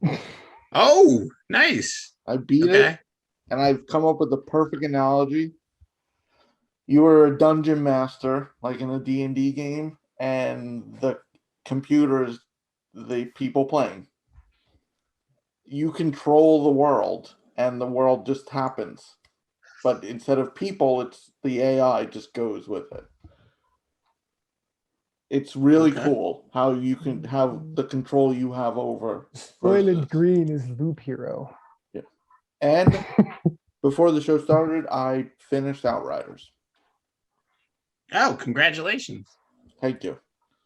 Did you enjoy the story? I absolutely love this game. This is one of my favorite games this year. I feel like I have hit the game that makes me be like, I need to play this on PS5, and that's Outriders. Like, I try to play it on my PS4, and every time I try and play it, I just get like kicked in the nuts, and I'm like, you know what? I'm not playing this until the cross-platform, patch comes out. I'm not playing it until they polish it. Like, it's really one of those games where I should have just waited until they polished it. But anyways, I'm glad you enjoyed it, and I'm glad you enjoyed the story. I'm sure you'll be playing that a lot more, and I'm sure we'll be playing it together eventually in the future. I think, well, that patch dropped Saturday morning, I think Jeff said, crossplay. Yeah. So we can play now. It's just when I was trying to play Friday night, it was just not good. And then it screwed over Jeff with some of his progression. And I'm like, this is just like, not that I don't want to like kick People Could Fly when they're, like, not that they're down, but you know what I mean? I'm just like, dude, they're trying to do the best they could do. So it's like, you know what? I have no positive. I mean, it's a fun game when it runs, but I'm not going to sit here and say like your game is shit just because it doesn't have to be working on launch week. Like, we all know how launch games are. Sometimes they just have to take some time to figure out what they're doing. They did do the mother it all, turn it off and turn it on. Yes, I might They have, did. I might have really good luck with online games. I usually don't have problems. I didn't. I could see the frustration. I appreciate People Can Fly being vocal about fixing it. And positive too. And we've talked about it before. Gamers are whiny bitches, but exactly. Why is why I don't want to be. You cannot stress test what a game in retail is like. Like, right. They did a beta for a month, but they didn't own a quantum computing farm. You might be able to.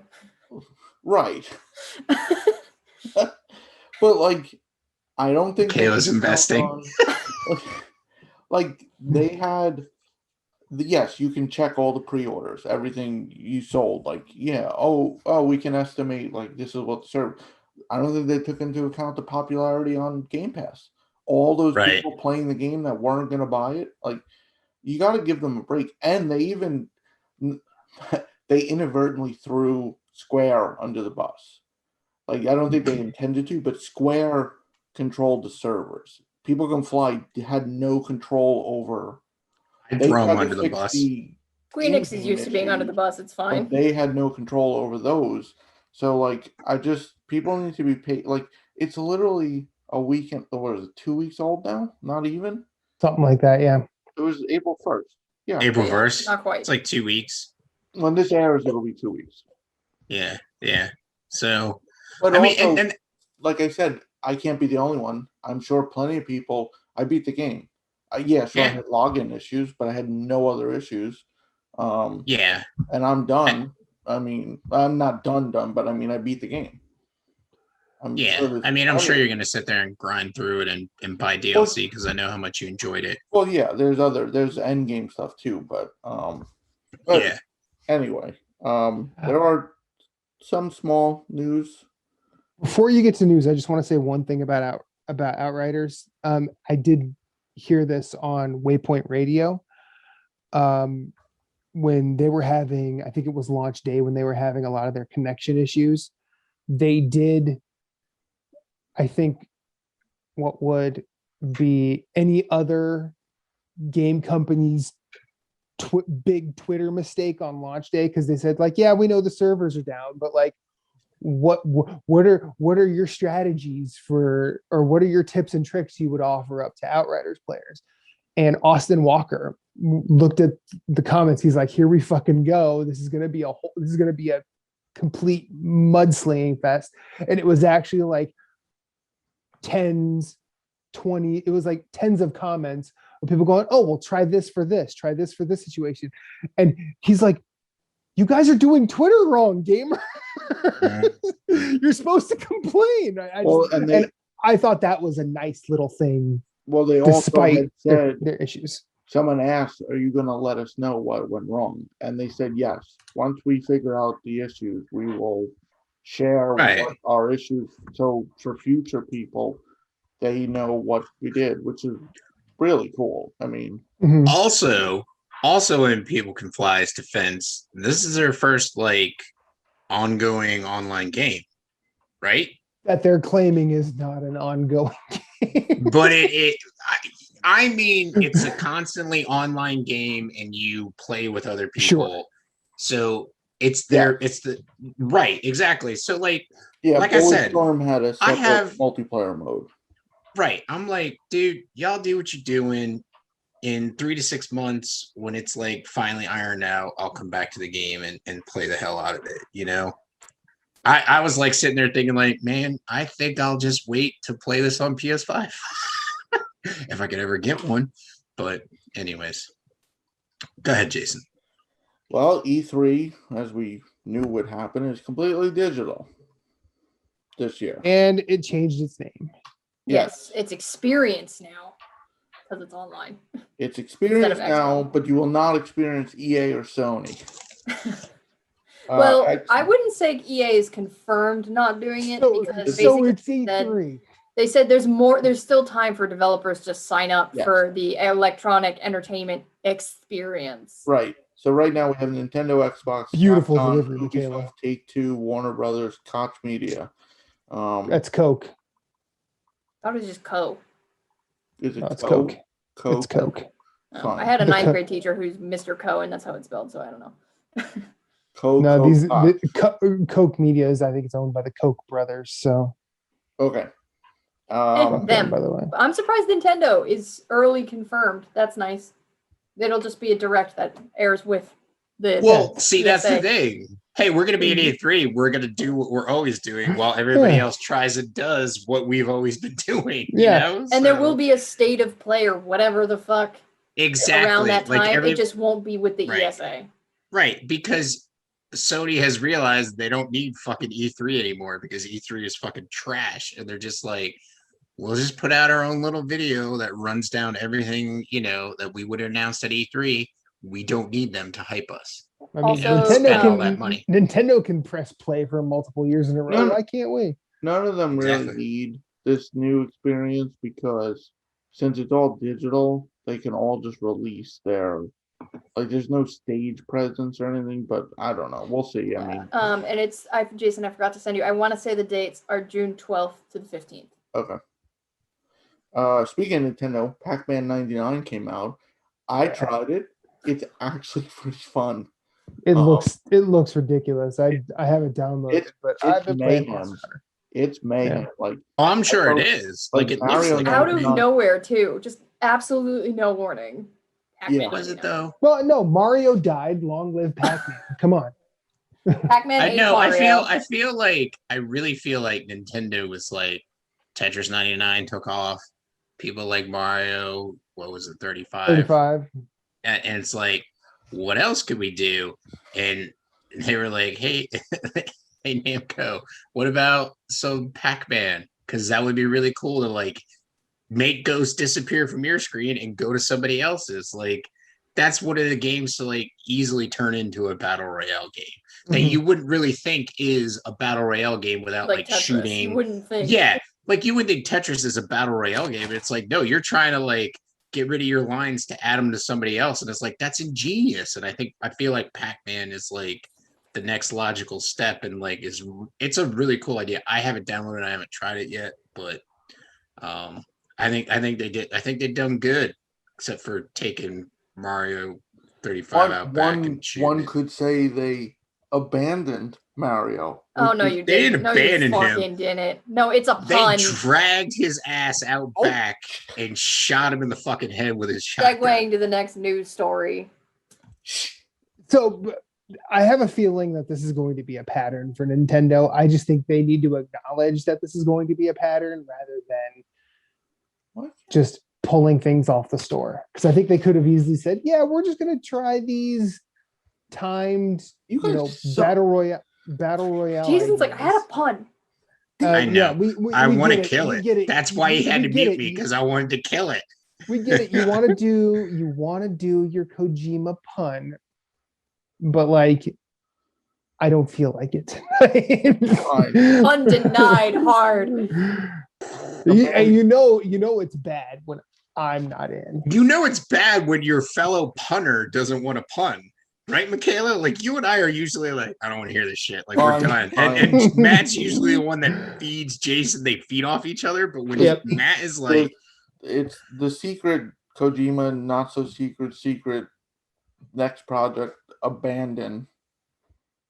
It's okay, Kojima. whatever. I don't. If that's the name, I don't fucking care. Show me stills. That's all I But got. but the rumor is they're abandoning Sony for Xbox.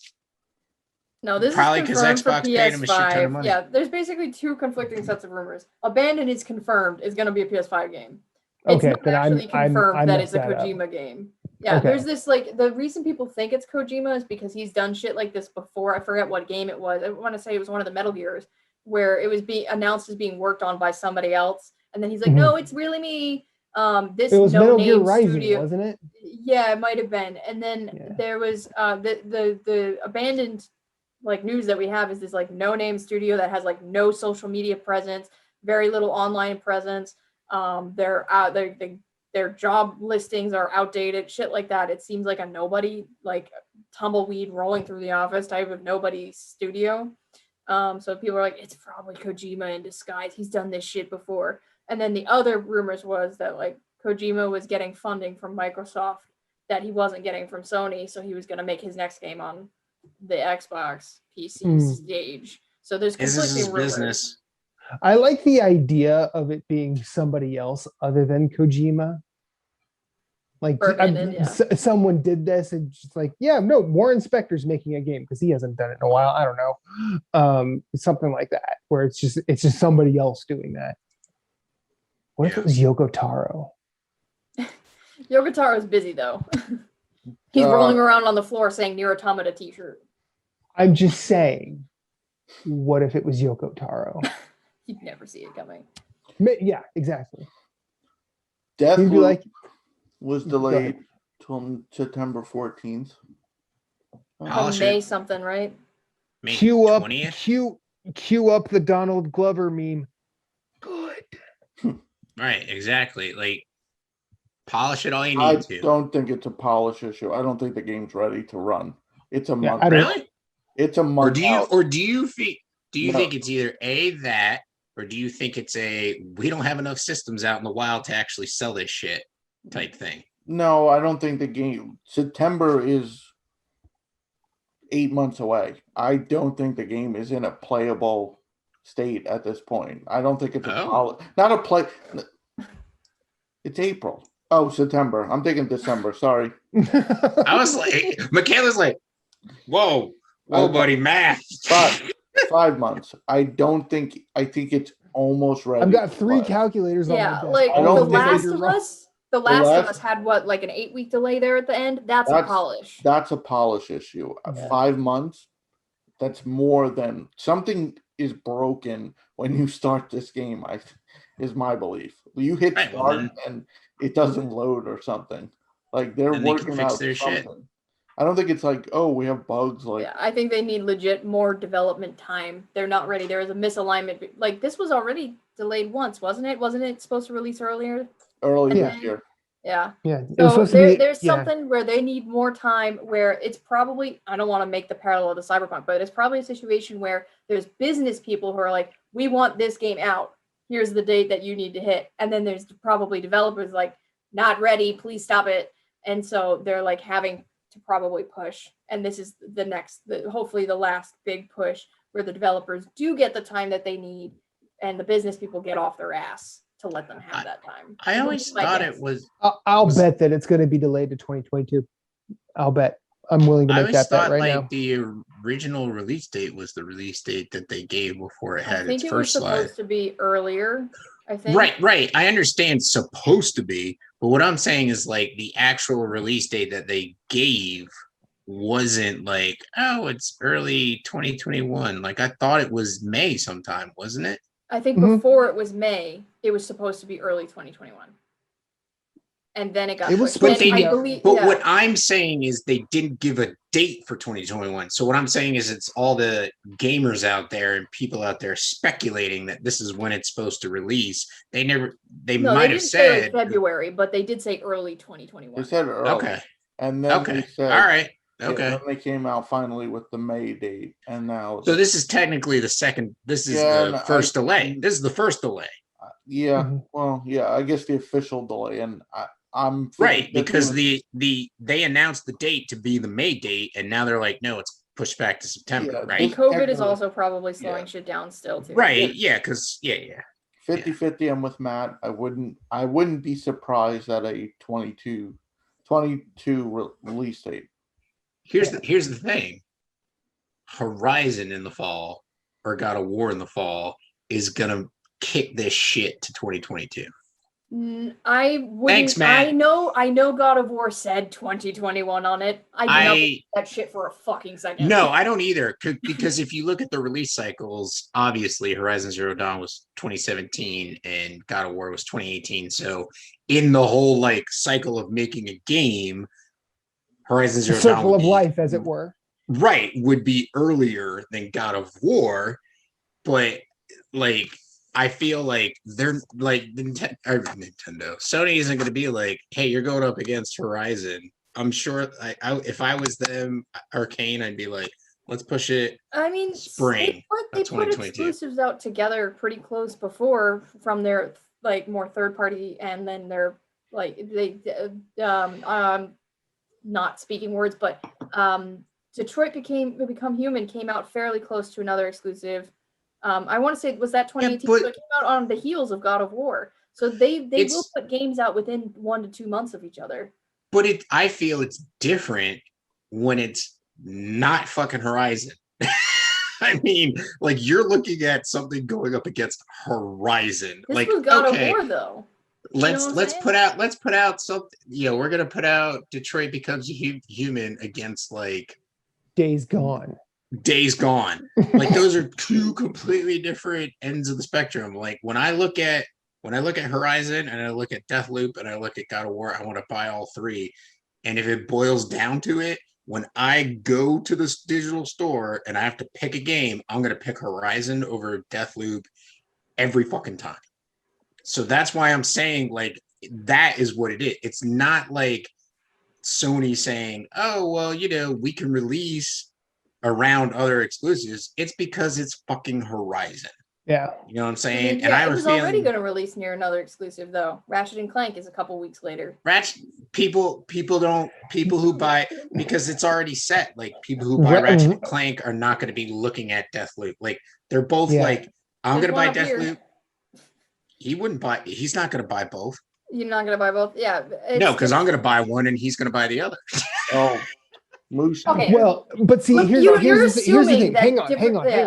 Hang on. Also, Moose can't see the same layout as you. I know that. But you're in the top row. She pointed this way and he is that way. Yeah, you're in the top row because you're the host and there's only 4 of us, so I had a pretty good shot. I only see one of you at a time, so I don't know who's where. So Ratchet and Clank is as long as that IP has been I don't even want to say staple for Sony at this point, but it's as long as it's been part of their library, Ratchet and Clank has never had the pull that God of War has. And by the time the most recent God of War came out, people were like, are we really doing another God of War? And then it came out and it was the best God of War. No one expected that. I feel like there was a lot of surprise at just how good God of War was. Horizon stepped into a world against Breath of the Wild and hung. Yeah. Like that's Deathloop coming out with Ratchet and Clank, Deathloop has the gravitas at this point, but Sony knows that it's going to sell Ratchet and Clank because it's so close to a console launch. But also like you got to give 2016 some credit because I feel like without Ratchet and Clank 2016, it wouldn't have revitalized the IP. I'm not trying to discount that game, but it's also been 5 years. Right. No, I agree with you. I'm not going to disagree with you, but I'm just saying, like, I'm like, it doesn't matter if it was going to go up against Ratchet and Clank, because people were going to buy Ratchet and Clank or people were going to buy Deathloop. But I'm like, if you're going to move it to a time of the year where it's going up against Horizon, that game, 9 out of 10 gamers are going to pick Horizon over Deathloop. Deathloop does not have a fighting chance against Horizon or God of War. That's what I'm saying. And that's why I'm agreeing with you. Like I just think Ratchet and Clank does not have, as much as I love that IP, and it's one of my favorite franchises of all time. I wouldn't even. I'm saying if I had the choice between one of those two, I'm getting Deathloop because I'm more interested in what Deathloop has. It's like I think it's a combination of our PS5s available. Who's going to buy our game? We need to get more PS5s in the hands of people, which is a detriment to like Sony, obviously not Arcane Studios, because they don't make PS5s, they just make the game. So I feel like it's a combination of that. It's a combination of, I mean, they're going to push it to the fall. I have a feeling there's going to be another delay. Like you said, I could see it moving. But I'm not going to say it's because of Horizon. That's just me, because like even last year, with as complicated as release schedules were, they released The Last of Us and Ghost of Tsushima 2 months apart. So if, Deathloop comes out in September, maybe Horizon's that early November window. I'm not going to say that it's going to get pushed because of the Horizon. I'm saying if it gets pushed again, it's probably because they still need more time, and the line of business is in denial about how much time their developers need. That's going to be my prediction. Okay. Yeah, and that's probably the smart way to actually say it, Michaela, because neither Moose or I even came close to trying to articulate it that way. We were just looking at what it's releasing against. Yeah, no, there's also the marketing decisions, but you'd think they would make that before, but you know what? That would be assuming that marketers are smart. Which also we're not. I'm one of them too. I work for a marketing firm and we're not smart. We're also talking about a company that's led by a president that is kind of starting to stick his foot in his mouth a lot of the time. Because Jim Ryan is not doing too well. He's a dick. Yeah. Hey, I have a PC laptop. I'm just going to play on PC for the rest of existence. I don't care who runs the company. I'm going to keep playing where the games I want to play are.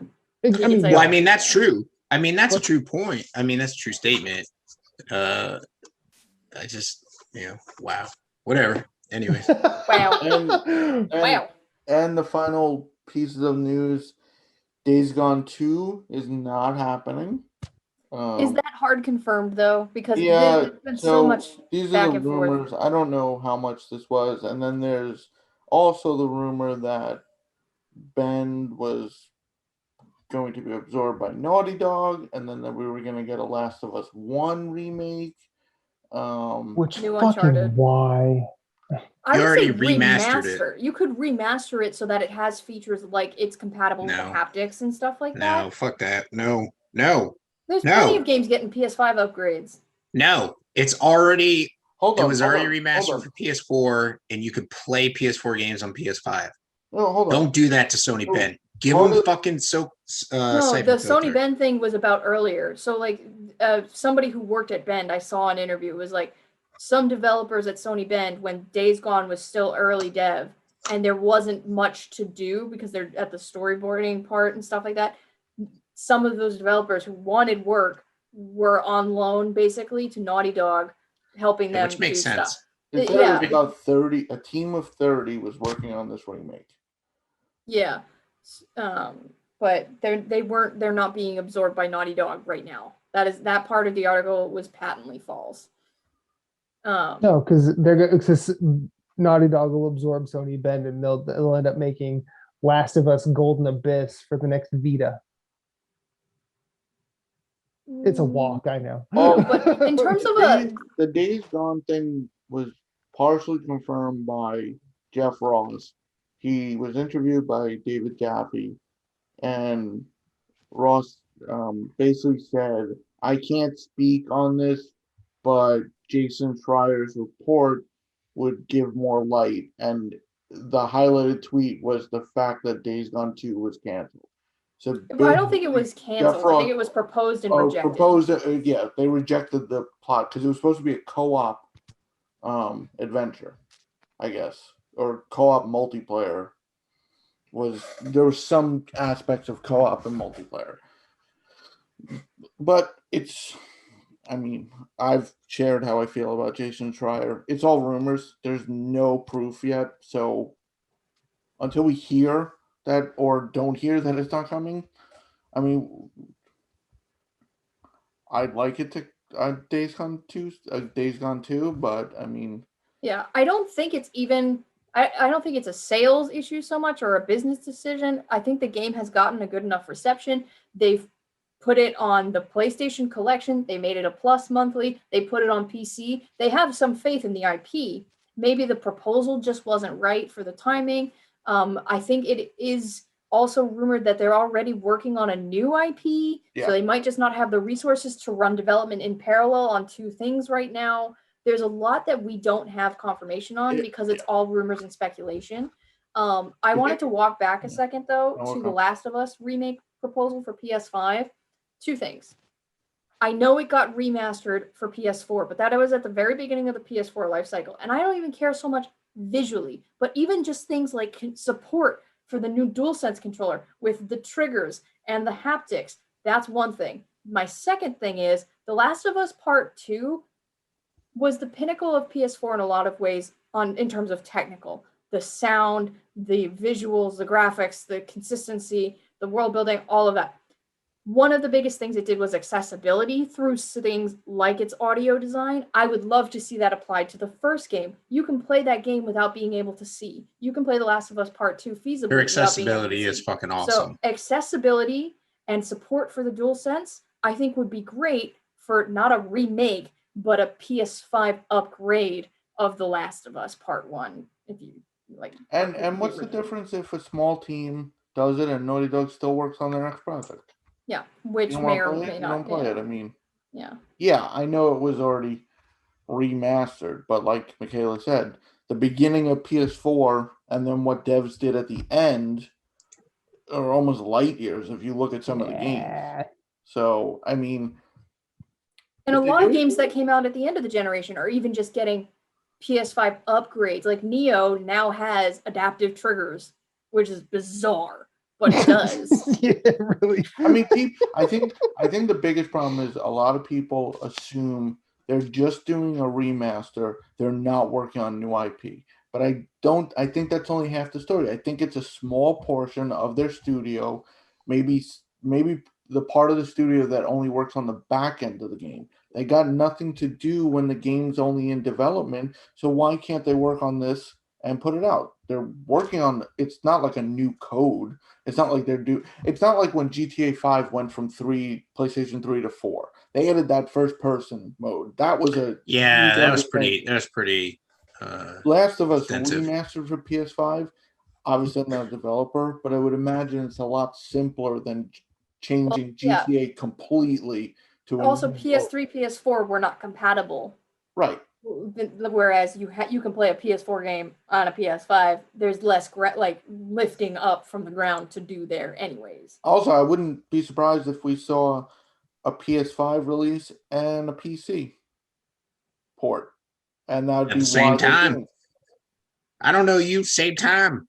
And also there was like a rumor that one of their next product, there being Naughty Dog's next projects, could be a new Uncharted game. They've been resting that IP for 5 years now.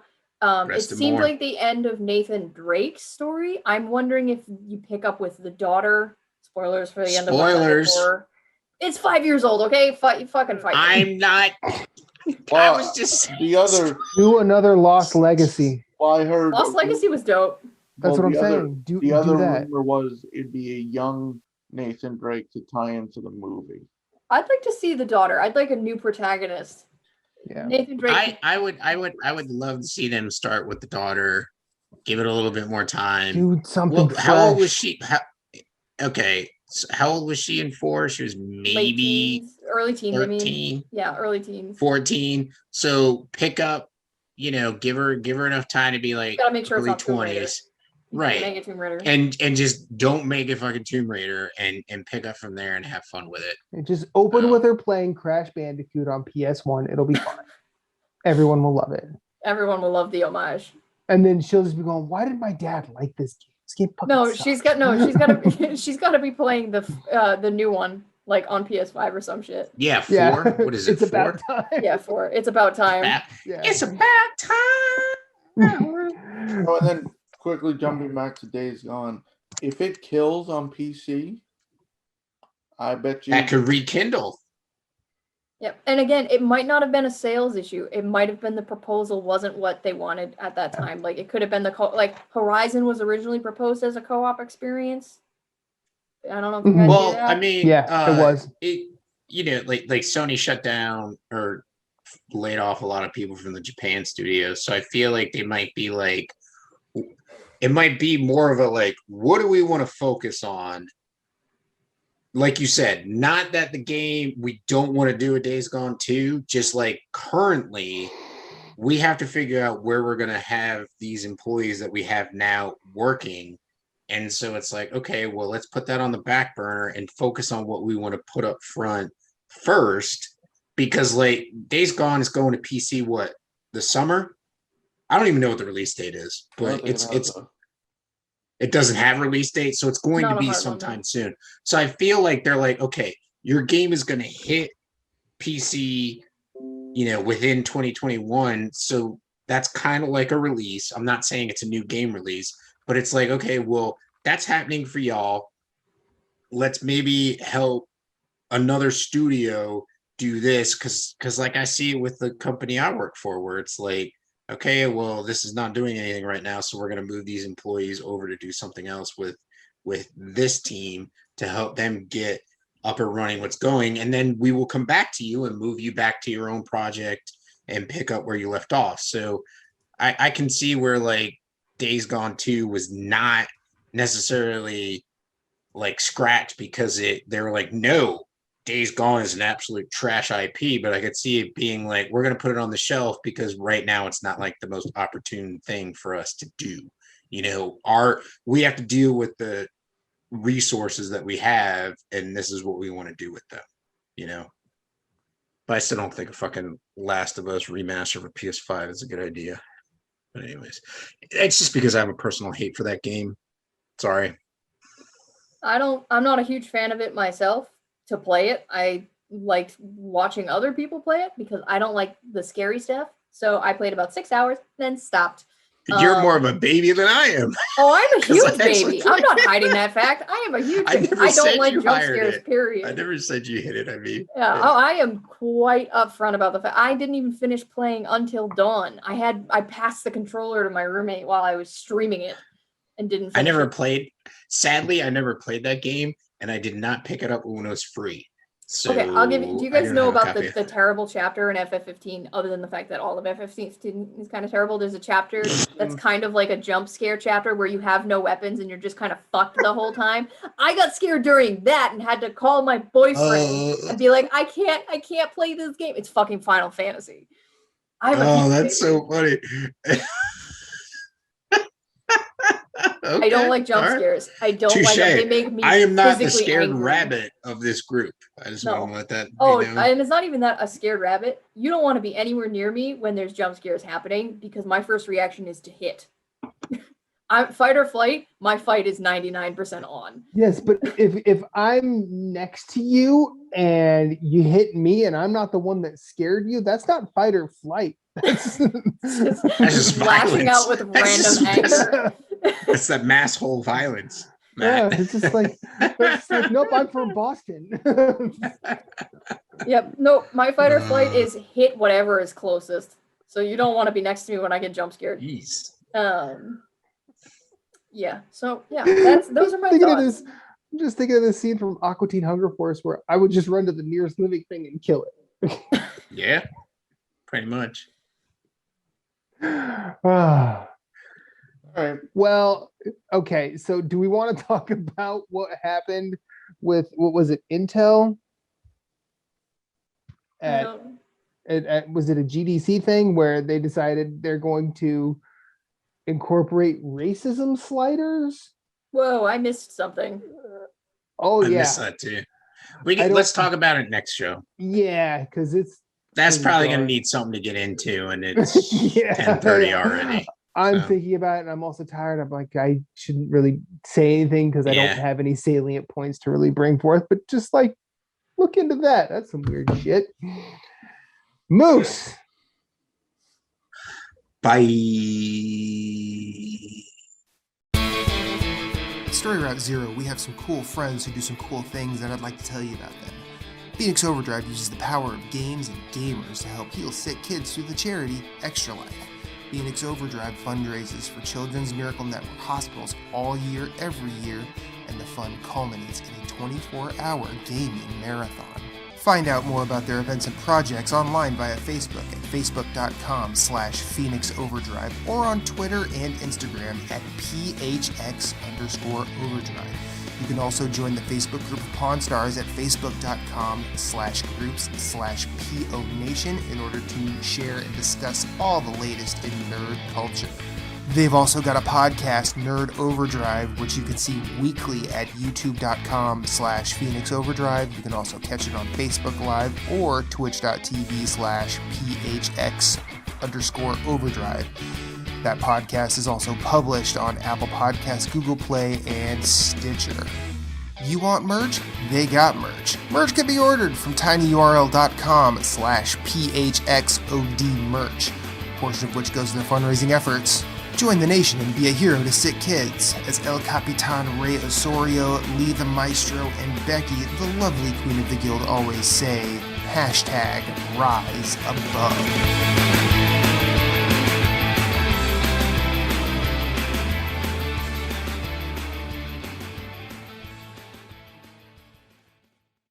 Thank you for listening to Story Route Zero. We hope you have enjoyed your time here as much as we've enjoyed having you. Once again, questions, concerns, complaints, pictures of pets, or favorite recipes can be sent to storyroute0@gmail.com. You can yell at us on Twitter at StoryRoute0. Rate us and review us on iTunes, YouTube, or wherever you may have found us, as it helps with discoverability. If you'd like to hit us up individually, you can find Moose Cool at Sven, that's SVHENN on Twitter, PSN, Instagram, and of course Twitch, streaming games. You can find Jason Marshall writing at obelisk.co. You can also find him on Twitter at GimpyJ with 2 Y's at the end, as well as PSN, Instagram, and Twitch. He also has his own website, whereisthepausebutton.com. You can find Michaela Crescione doing all sorts of writing at obelisk.co, as well as on Twitter at RedXMod. My name is Matthew Keel. You can find me everywhere I'd like to be at infinite_rewind. That's Twitter, that's Instagram, that's Twitch, that's PSN, and I also have my own website, infiniterewind.com. Be sure to check us out at all the places. You are always welcome, and you will always have a seat waiting for you on this ride. Thank you for listening, but for now, it's back to the real world for us. So we will see you on the next one.